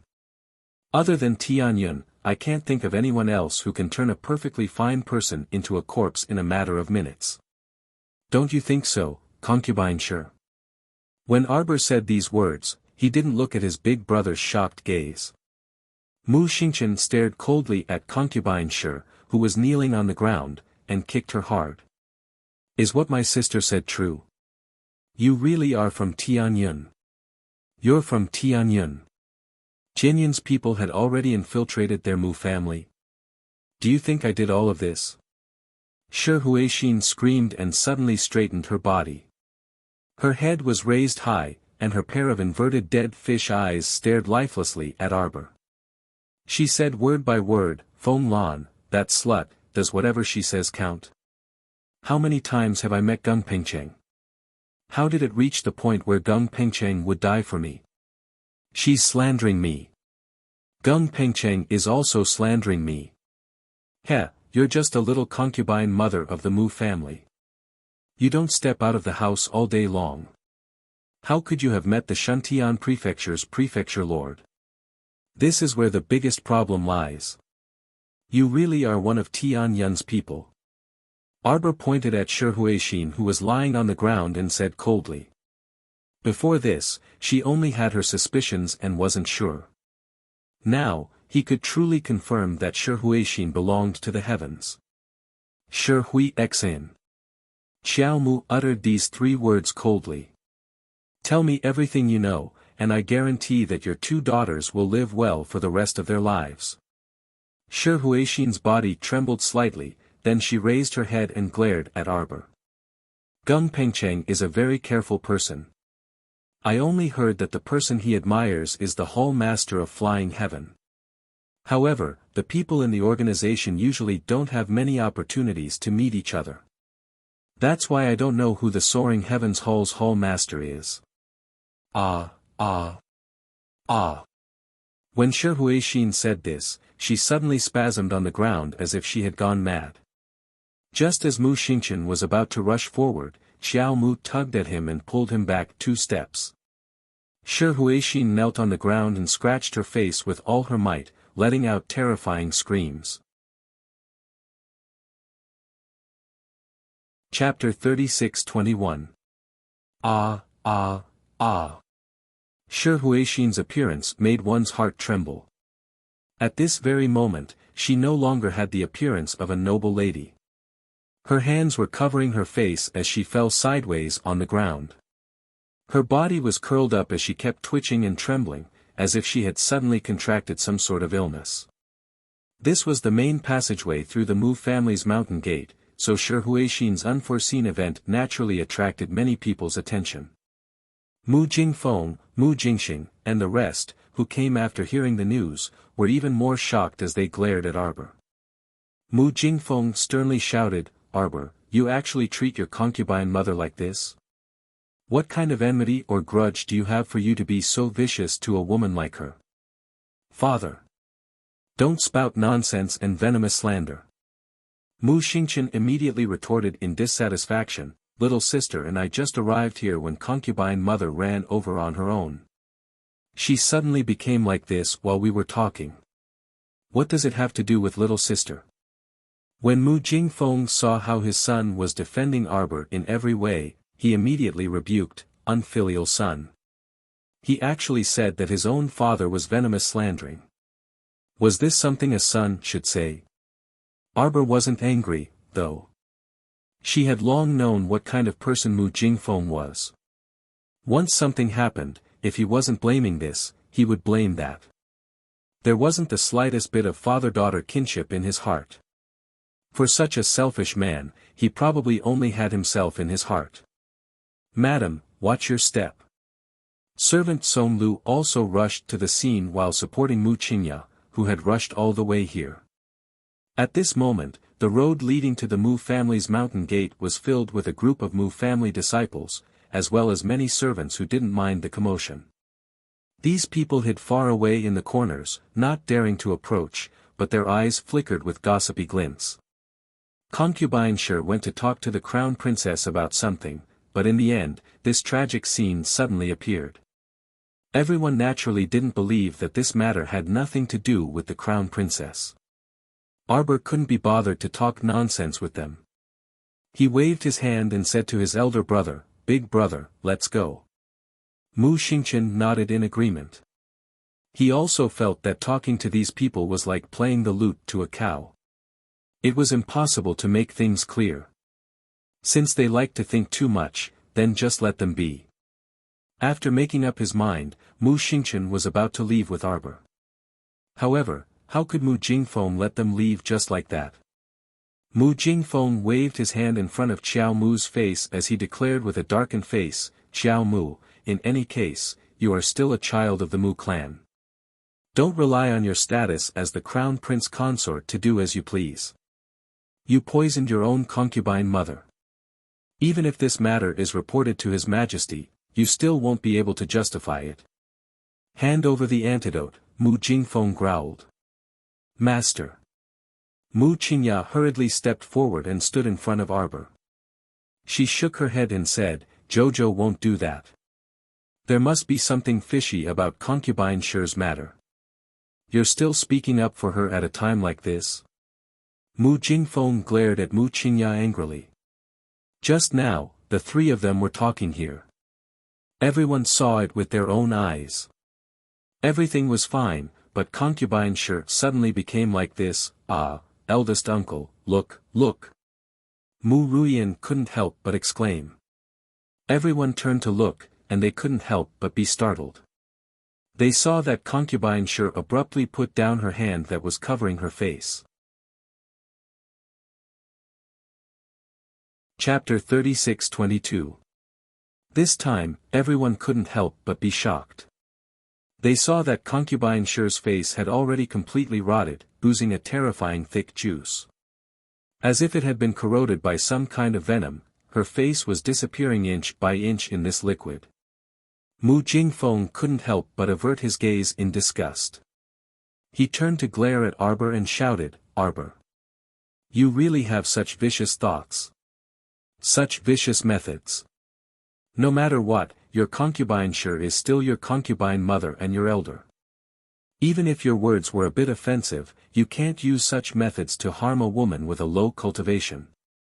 Do you still have a conscience? Do you have any sense of shame?" Mu Jingfeng shouted angrily, not caring about how many people were present. Currently, he was glaring at Arbor with eyes that seemed to have been dipped in venom. It was as if he wasn't staring at his daughter, but at his life's most deadly enemy. Arbor, however, coldly swept a glance at him and sneered, "Then, do you want to kill me? Sister?"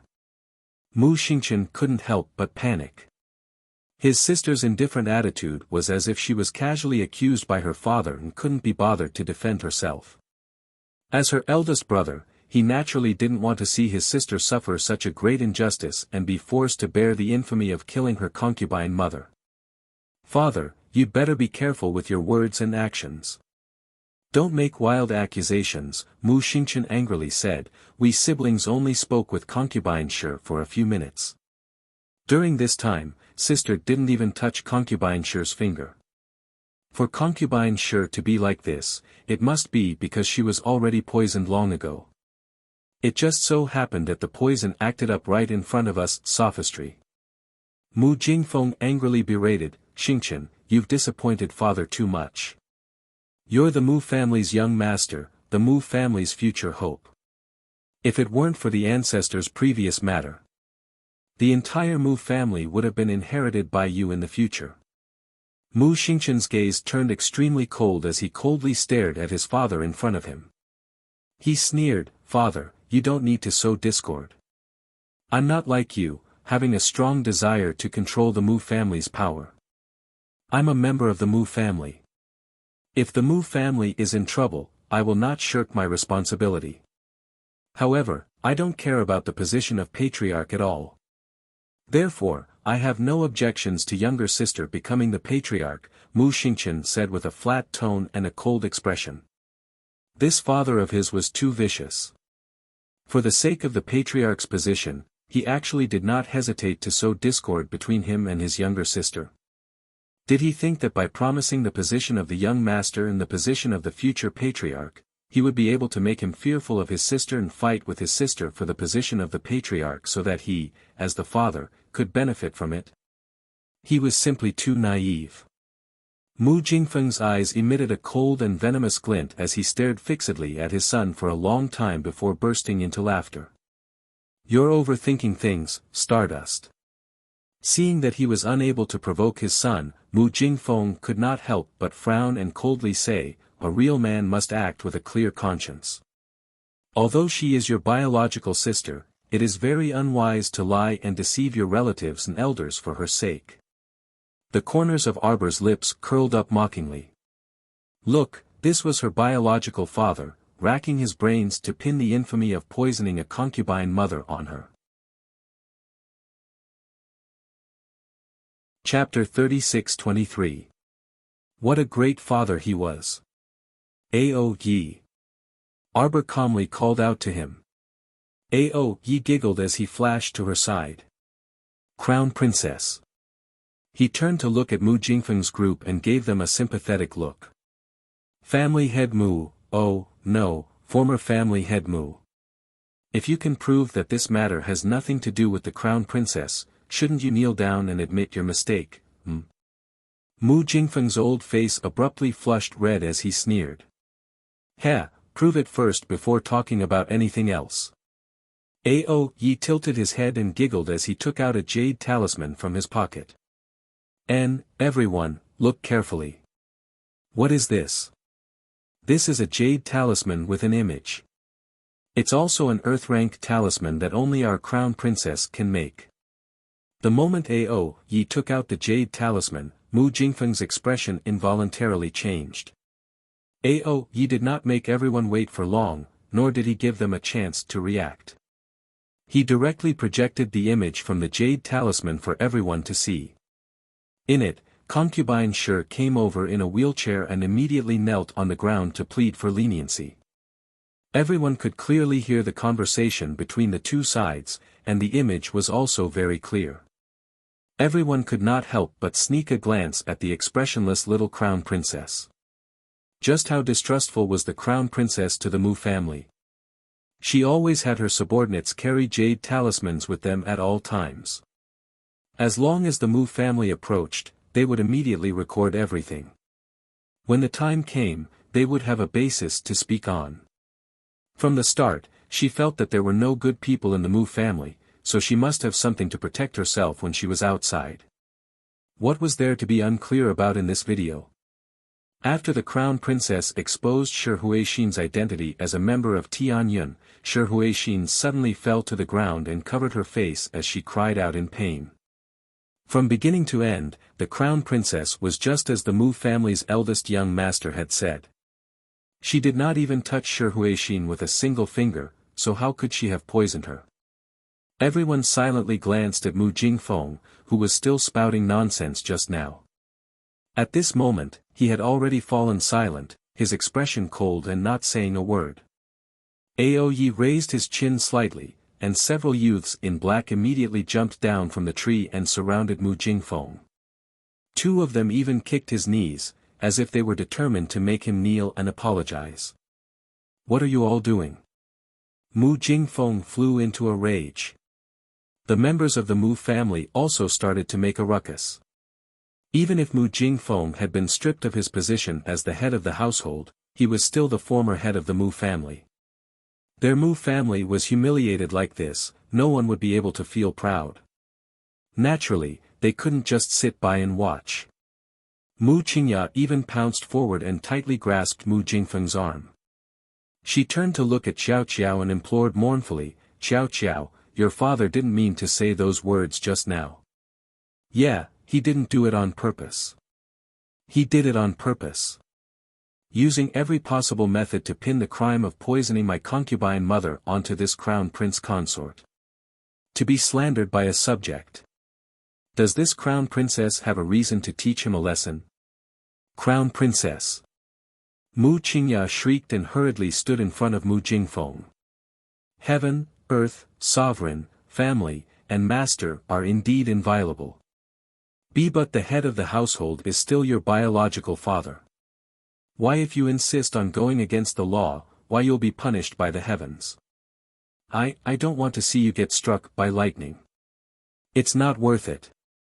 Mu Qingya shook her head vigorously at Arbor with tears in her eyes. Chapter 36-24. Arbor suddenly laughed. Everyone was stunned by this smile. That was because this child rarely smiled.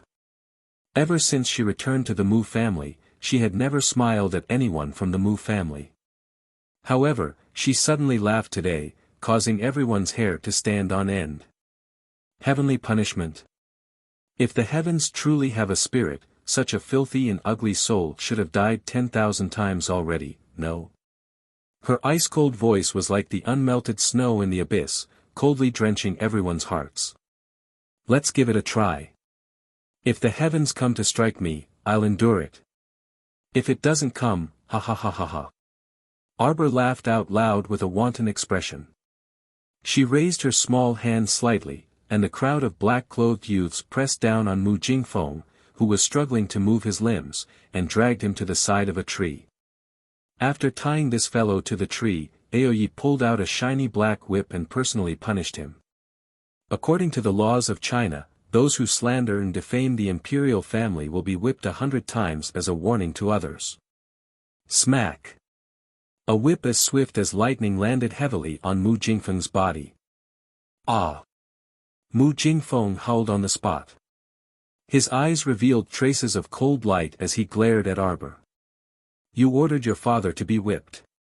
Mu Jingfeng's muscles trembled non-stop. He tried his best to pull out a defensive talisman from his inner world, but Aoyi restrained him. You devoid of conscience, you evil woman. The heavens won't let you off. Mu Jingfeng angrily rebuked. As he spoke, the sky seemed as though it was really going to rain lightning. Dark clouds gathered in the sky, and a faint rumble of thunder could be heard. The heavens. Arbor sneered and slowly raised his head to look at the rolling dark clouds in the sky. Let's see who it will strike. In the blink of an eye, a rolling thunder suddenly fell from the clouds and abruptly landed on the stupefied Mu Jingfeng, causing all the hair on his body to stand on end. Following that, several whips landed, giving him no time to react. Ah! Mu Jingfeng could only let out a shrill scream. Arbor laughed heartily as he calmly looked at the man in front of him. His gaze slowly turned cold and resolute. Mu Jingfeng.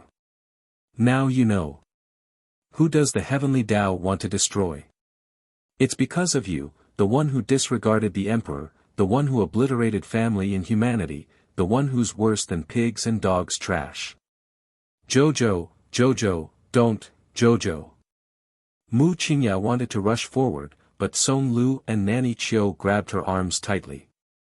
Heavens, even with master's cultivation, he was almost unable to withstand the lightning and whips, let alone a defenseless person like Madame.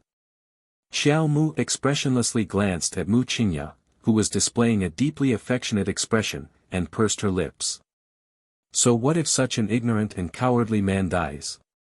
You can just remarry. What's there to be reluctant about, humph?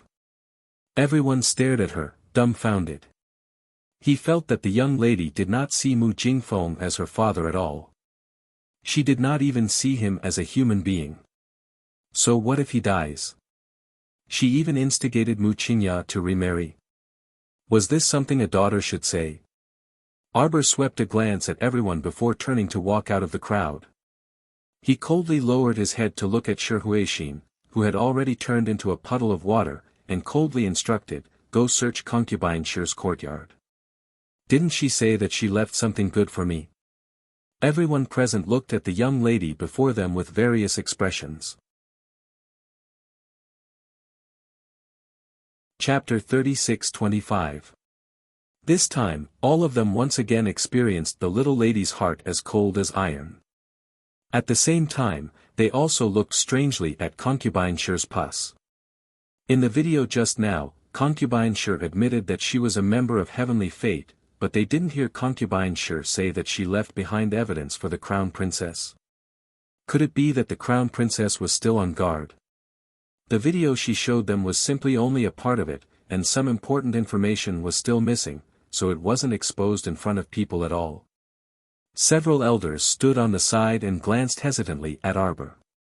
At this very moment, no one dared to obstruct Arbor's departure. Unless they really wanted to die themselves. By the time Mu Tsang rushed over, Mu Jingfeng had already been whipped 100 times, and 3 thunderbolts fell from the sky, completely knocking Mu Jingfeng out.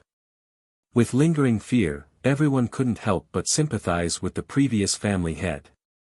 Because Arbor still had things to do, he temporarily returned to the Mu family's residence, Jade Orchid Court.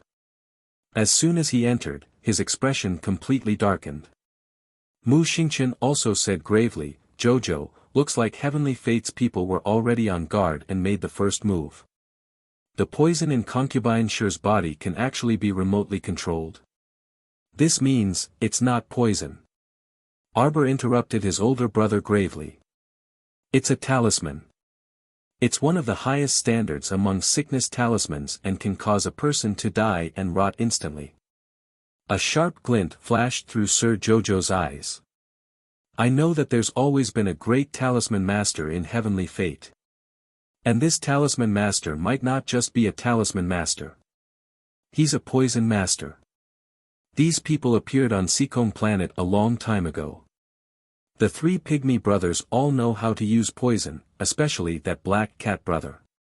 He once gave Mu Qianqian a soul-swapping talisman. After arriving at Shantian Prefecture, Clear Sky Faction's disciple Tan Fa was a yellow-ranked talisman master during the entrance exam of a top-notch academy.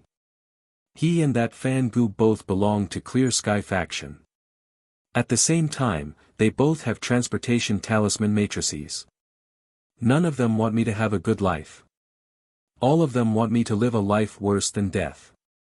In the past, I even suspected that Mu Jingrui wanted to deal with me. Now, it seems that the teleportation array might not belong to your Mu family. The Heavenly Fate Empire's foundation is extremely deep. It's not strange that it has a teleportation array. This Grand Charm Master and Poison Master must be closely related to the Black Cat and Tan Fa. During the 6 Prefectures Academy tournament, it was his disciple who poisoned Sha Gua and his group with puppet charms. Although these small fries were dealt with by me and Lotus at that time. However, this poison master has always been hiding behind the scenes.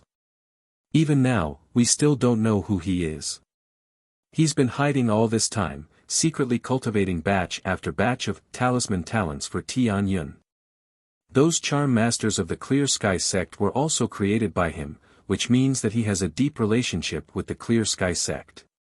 Although the Clear Sky sect doesn't belong to the Heavenly Fate Empire, there's bound to be some kind of connection between them.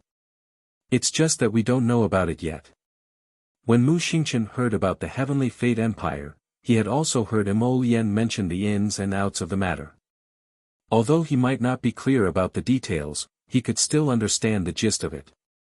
This Clear Sky sect was determined to make things difficult for Jojo. Now, it seemed that the Clear Sky sect was indeed closely related to the Heavenly Fate Empire.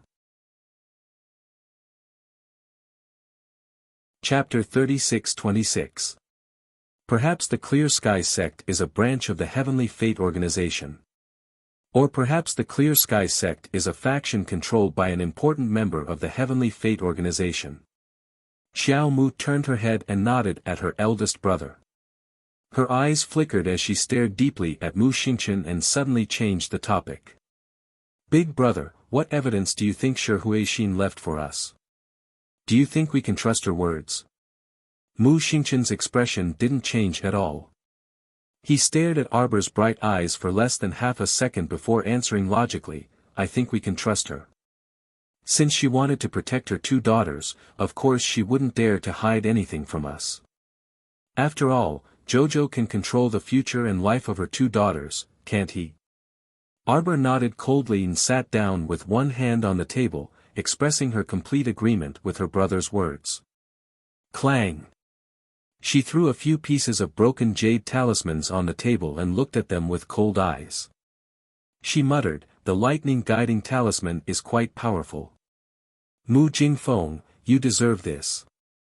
Given Mu Jingfeng's strength, the 3 bolts of lightning would definitely destroy more than half of his meridians.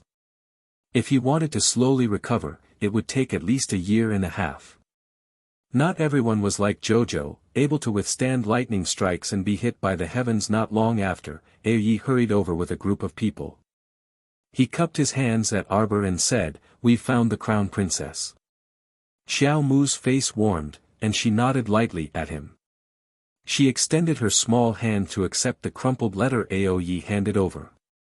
After skimming through it, Arbor's expression turned serious. She handed the letter to Yi. "Go and make the arrangements. We must make contact with her tonight." "Yes." Yi bowed with the letter in his hand. He waved his hand and hurriedly led a group of purple forest guards out to make the arrangements. "Crown Princess, are you not going back to the Qiao residence tonight?" Kai Xiu asked in a low voice. Arbor nodded solemnly.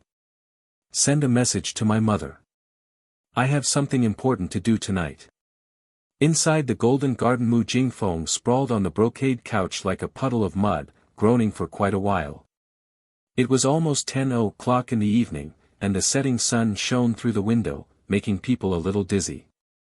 Mu Jingfeng reached out to punch the couch as he yelled angrily, "Where are they? Where did they all die to?" "Master."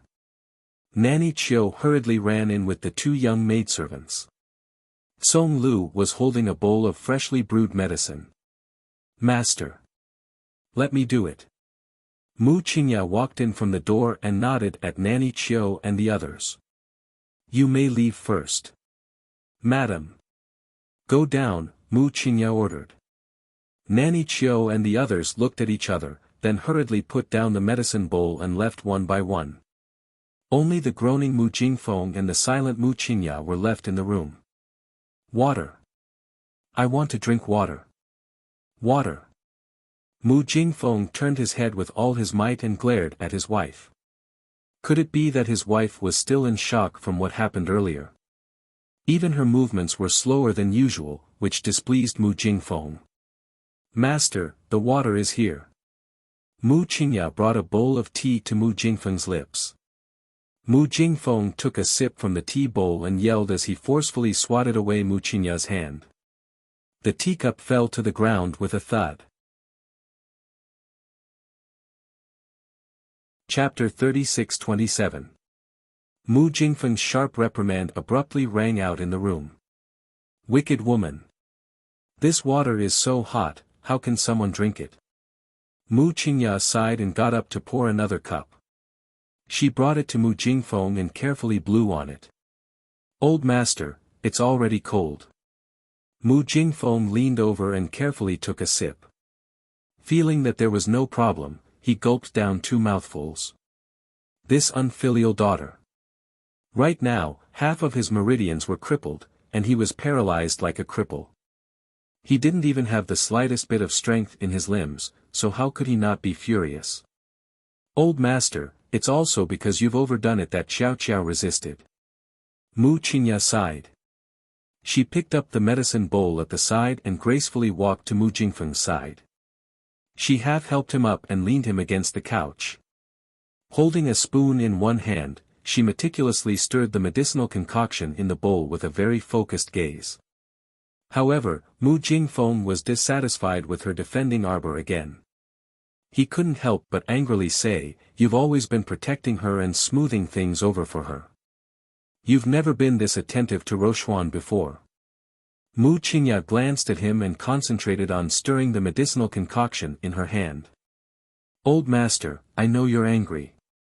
If you didn't say that Jojo poisoned concubine Sure earlier, Jojo wouldn't have ordered you to be whipped because of this.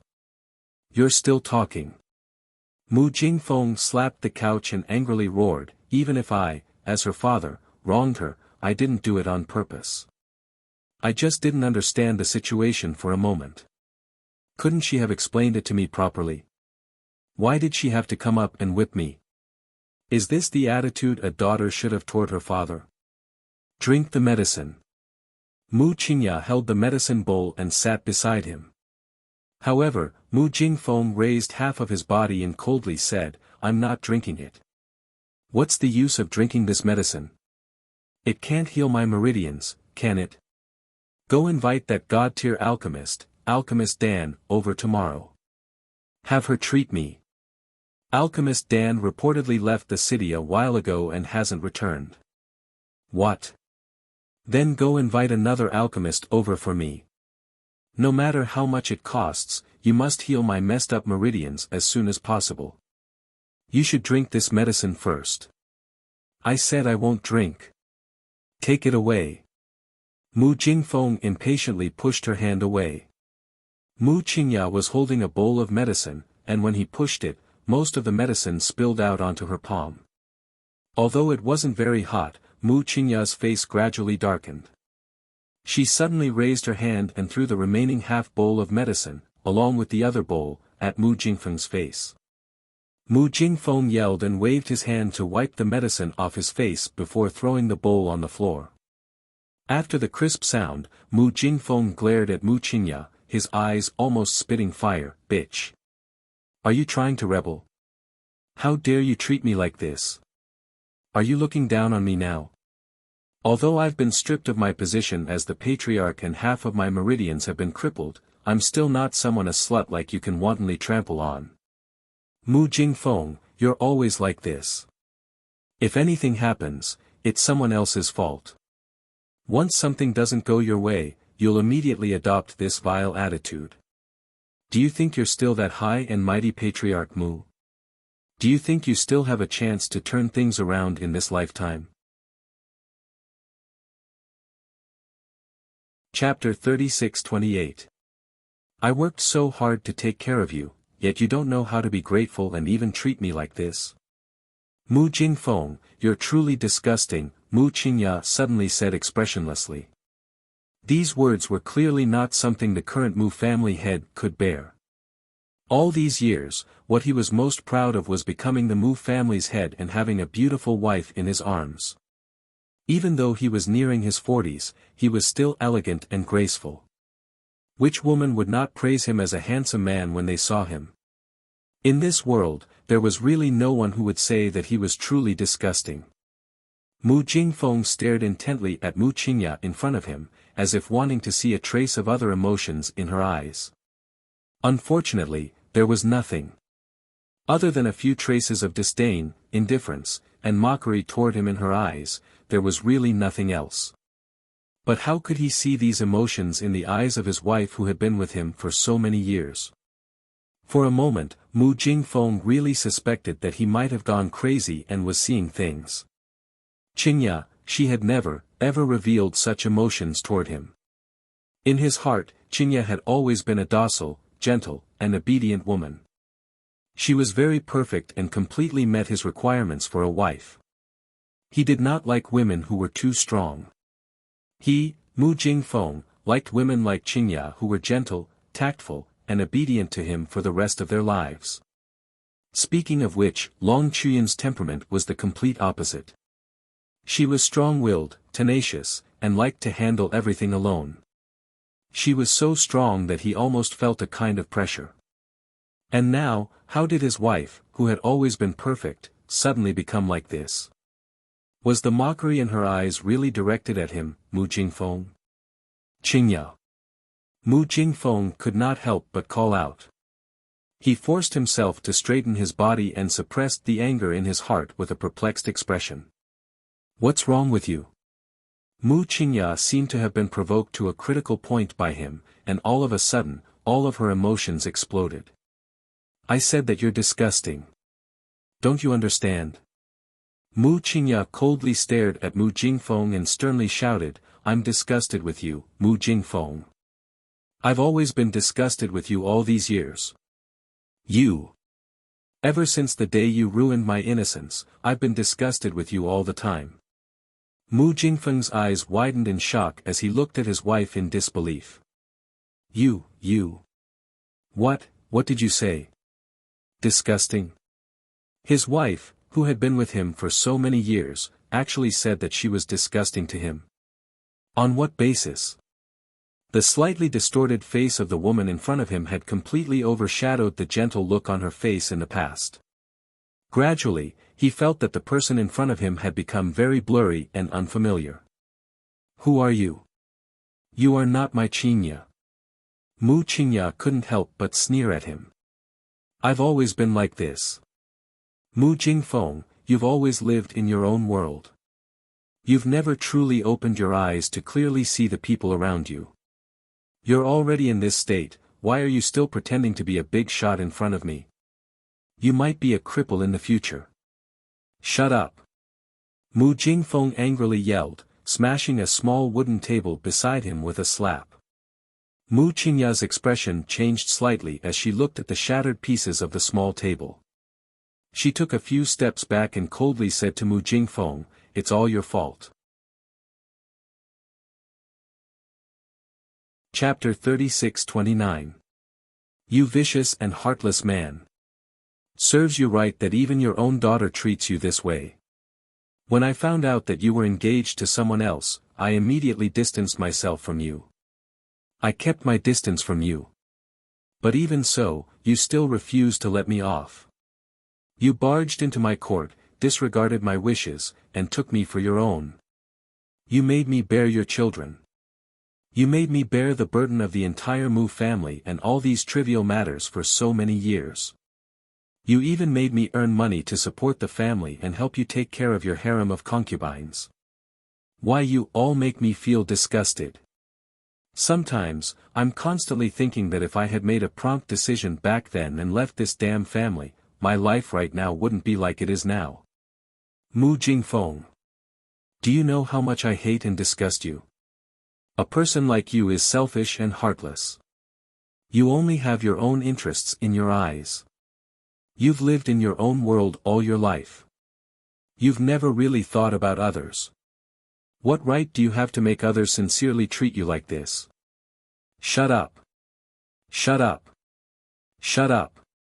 Mu Jingfeng screamed in shock, wishing that he could smash the bed into smithereens. Bitch, bitch. Mu Jingfeng struggled to get up from the bed, but his meridians were in a mess, and his limbs were not under his brain's control. The moment he moved, his entire body fell off the bed. He glared at Mu Qingya in front of him and suddenly took out a talisman with a flip of his hand, throwing it in her direction. Bitch. Do all of you hate that you can't let me die? Fine, fine, fine.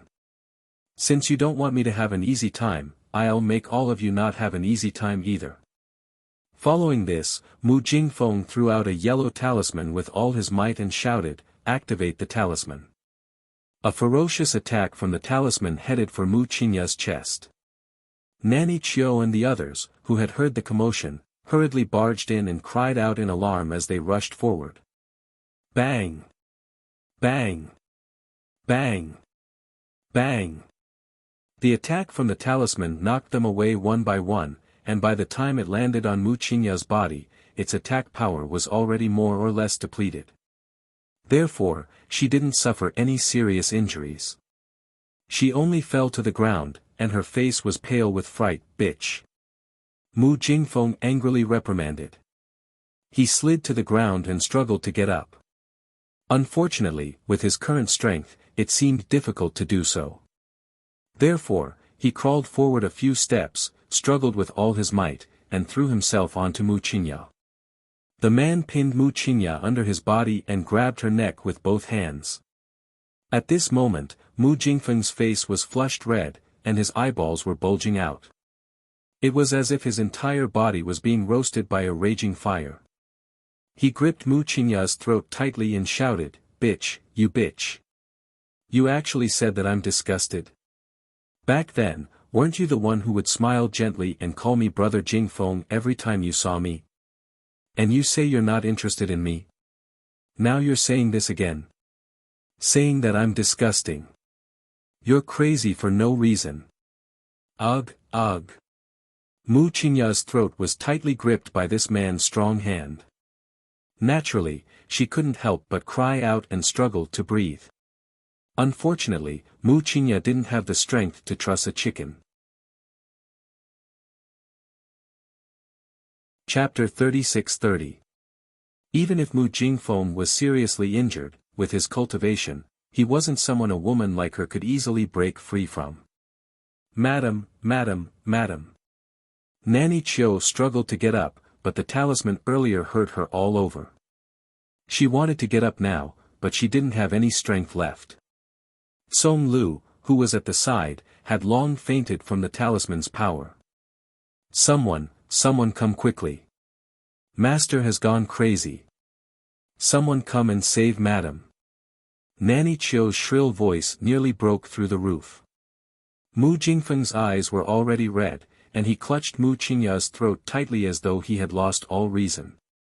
He spat, "Bitch, you bitch. What did I do wrong to you?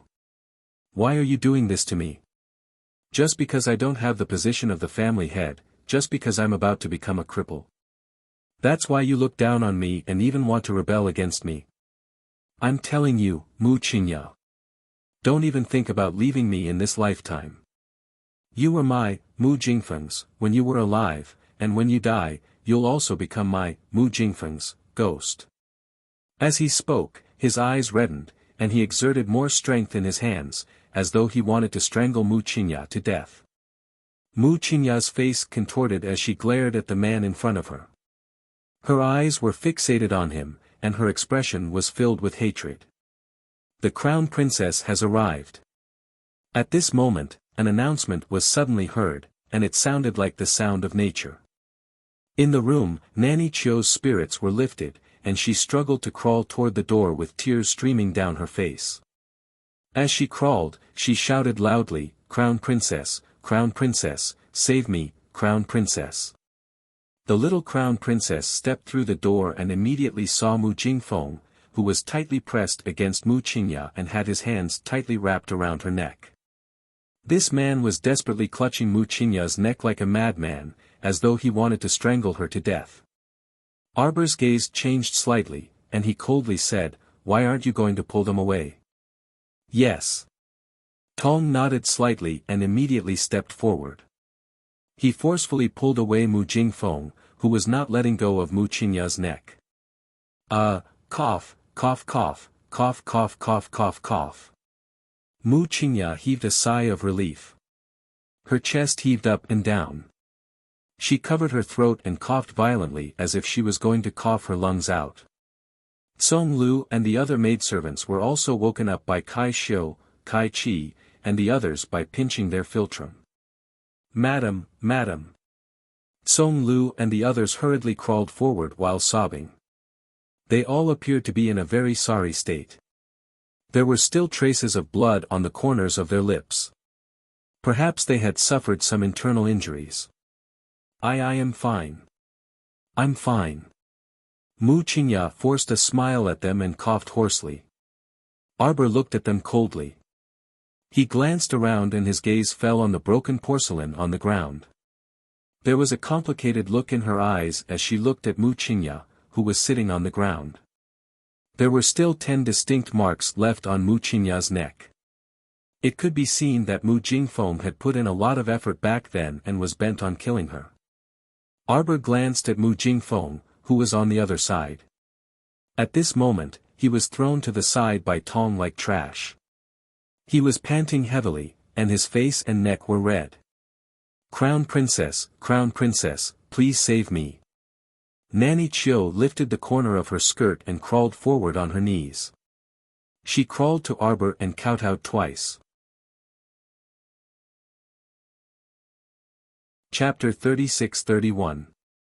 Crown Prince Consort, Lord suddenly went crazy and actually did such a vicious thing to Madam. Is there something wrong with his mind? When Mu Jingfeng noticed the young Crown Prince Consort's icy gaze on him, he couldn't help but shrink back. His entire body trembled, and he immediately shouted sternly, "You old hag, watch your words. Who are you saying has a mental problem? Who are you talking about? Hold him down." The little Crown Princess coldly ordered. Immediately, 2 youths rushed forward and firmly grabbed Mu Jingfeng's shoulders, pressing him to the ground. Search the front and rear courtyards. Don't miss a single inch of this place, Arbor coldly ordered. You unfilial daughter, unfilial daughter. What are you doing, what are you doing? Mu Jingfeng shrieked and pounded the ground with all his might. He angrily roared, you dare to treat your own biological father like this, aren't you afraid of suffering divine retribution? Divine retribution. Let it come. See if it comes or not. Arbor coldly interrupted Mu Jingfeng's words and said impatiently, shut up. The crown princess told you to shut up. Shut up. Tong abruptly grabbed Mu Jingfeng's neck, instantly silencing him. Mu Jingfeng did not expect that a few minutes ago, he was still holding Mu Qingya's neck to flaunt his authority, but now, it was his turn.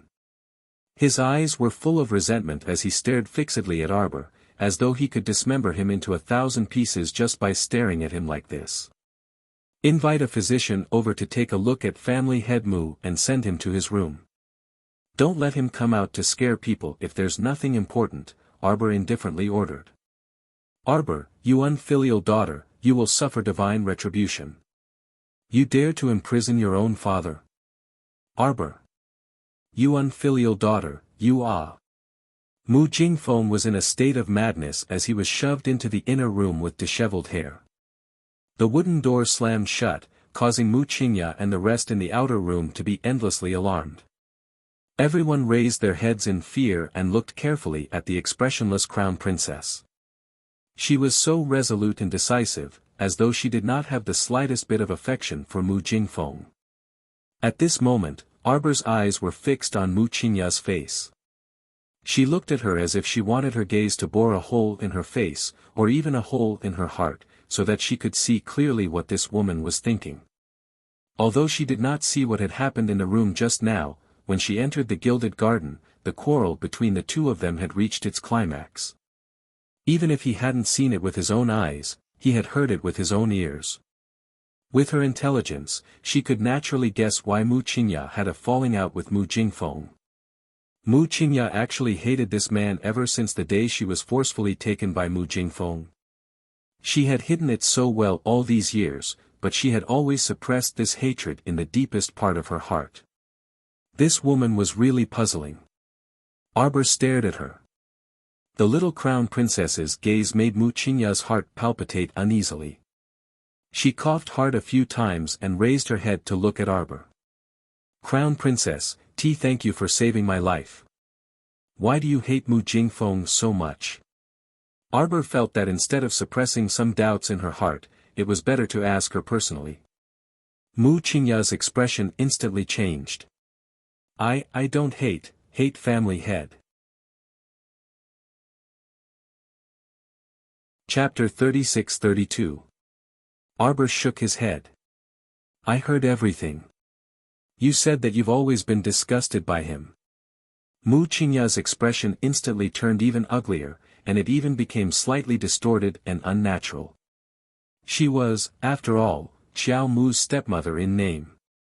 It was truly a bit difficult for her to talk about these romantic affairs of the past in front of a child. Why? Arbor didn't want to let her off just like that. He continued to question her coldly, but his gaze lingered on her face, not letting go of even the slightest change in her expression. Mu Qingya bit her lip hard. I naturally hate him. He already has sister Chu Yun. Yet, he still pesters me endlessly. I'm already far enough away from him. Back then, I went out to train and do missions all day long just to be able to stay away from him. Who knew that this deranged man would actually use alcohol to vent his anger after that incident? Sister Chu Yun's heart must have felt terrible. She's such a strong-willed person. She'll only suppress her grievances in the bottom of her heart and won't say anything. Mu Qingya coldly said, Mu Jingfeng is truly an extremely disgusting person. If he hadn't shrunk his hands and become as timid as a mouse, how could sister have left the Mu family and gone to save her own relatives alone? After that, how could we possibly have lost contact with sister? It's all this man's fault. It's him. It's him who harmed sister. It's him. He doesn't deserve to be a husband at all. He doesn't deserve to be the head of the Mu family. Today, the patriarch stripped him of his position as the head of the family, struck by lightning as punishment, and half of his meridians were destroyed. It's all his own fault. If sister's spirit is in heaven, she should feel gratified. Arbor kept staring at her, kept staring at her. She realized that when Mu Qingya mentioned Mu Jingfeng, her eyes seemed to be able to quench out a poisonous glint, but when she mentioned her mother, Long Chu-yun, the radiance and gentleness in her eyes couldn't be concealed at all. It really didn't seem like an act. If a person could put on an act to this extent, it could really be said to be flawless. In terms of controlling one's emotions, they were basically invincible in the world. Xiao Mu shook her head. She instinctively felt that she might have really wronged Mu Qingya. The tenderness in Mu Qingya's eyes towards her mother didn't seem to be fake. And this trace of gentleness made Arbor feel that something was wrong. This gentleness seemed a little perverted. Could it be that she was hallucinating? She took a closer look at Mu Qingya, and when she saw that Mu Qingya's expression had changed, she turned her head and smiled lovingly at her. Xiao, try to trust me, okay? I won't hurt you. I will definitely protect you on behalf of your mother. Arbor's expression was extremely complicated. He looked at her for a long time before he said through gritted teeth, "Don't you hate me? Because of my return, your biological daughter went mad with jealousy. In the end, the Mu family crippled her cultivation, broke her arms, and chased her out of the main family. Her life was ruined because of me." Arbor looked at her coldly, carefully observing the strength of every muscle on her face. "Although I don't think I've harmed her, she only has herself to blame for everything that happened because of her paranoia." Arbor said coldly, "But no matter what, your cold-blooded husband did harm Mu Rochuan because he wanted to please me." Chapter 36-33. Don't you hate me? Arbor asked. Mu Qingya shook her head and said calmly, "Jojo, the paths we take in life may seem different, but they all lead to the same destination. Humans, if they walk the wrong path, they will walk the wrong path. They must pay for their mistakes and pay the price they deserve." Rochuan was jealous and couldn't control herself. In the end, she hurt herself. How can she blame you? She can't blame anyone. Mu Qingya raised her head and looked at Arbor seriously. "Jojo, how can I hate you? The love I have for you is unadulterated. You'll understand in the future." Arbor stared at Mu Qingya intently, not missing a single inch of her expression. At this time, the team captain, who had led numerous purple forest guards to search the inside and outside of the estate, arrived in front of Xiao Mu and shook his head at her in defeat. "Nothing. Arbor looked down and closed his eyes. Crown Princess. A young man in black rushed in and whispered to Arbor. "Let's go." Arbor looked at Mu Qingya deeply and led the purple forest guards out of the gilded garden without saying anything. "Madam." Song Lu held Mu Qingya's arm in fright. On the other hand, Mu Qingya was indifferent as she lightly patted her twice. Her eyes warmly gazed at Xiao Mu's departing figure for a long time. The red and green finger marks on his neck were especially glaring under the setting sun. After leaving the garden, Arbor ordered, "Let's go to Chasing Wind Garden." Everyone went to Chasing Wind Garden. As soon as they entered, they saw Elder Qin tied up and thrown to the ground. Xiao Mu's pitch-black eyes narrowed slightly as she gazed at this person with a cold glint. "I didn't expect you to be one of Jinyan's pawns in the Mu family. How is it? Do you have anything to say to me?"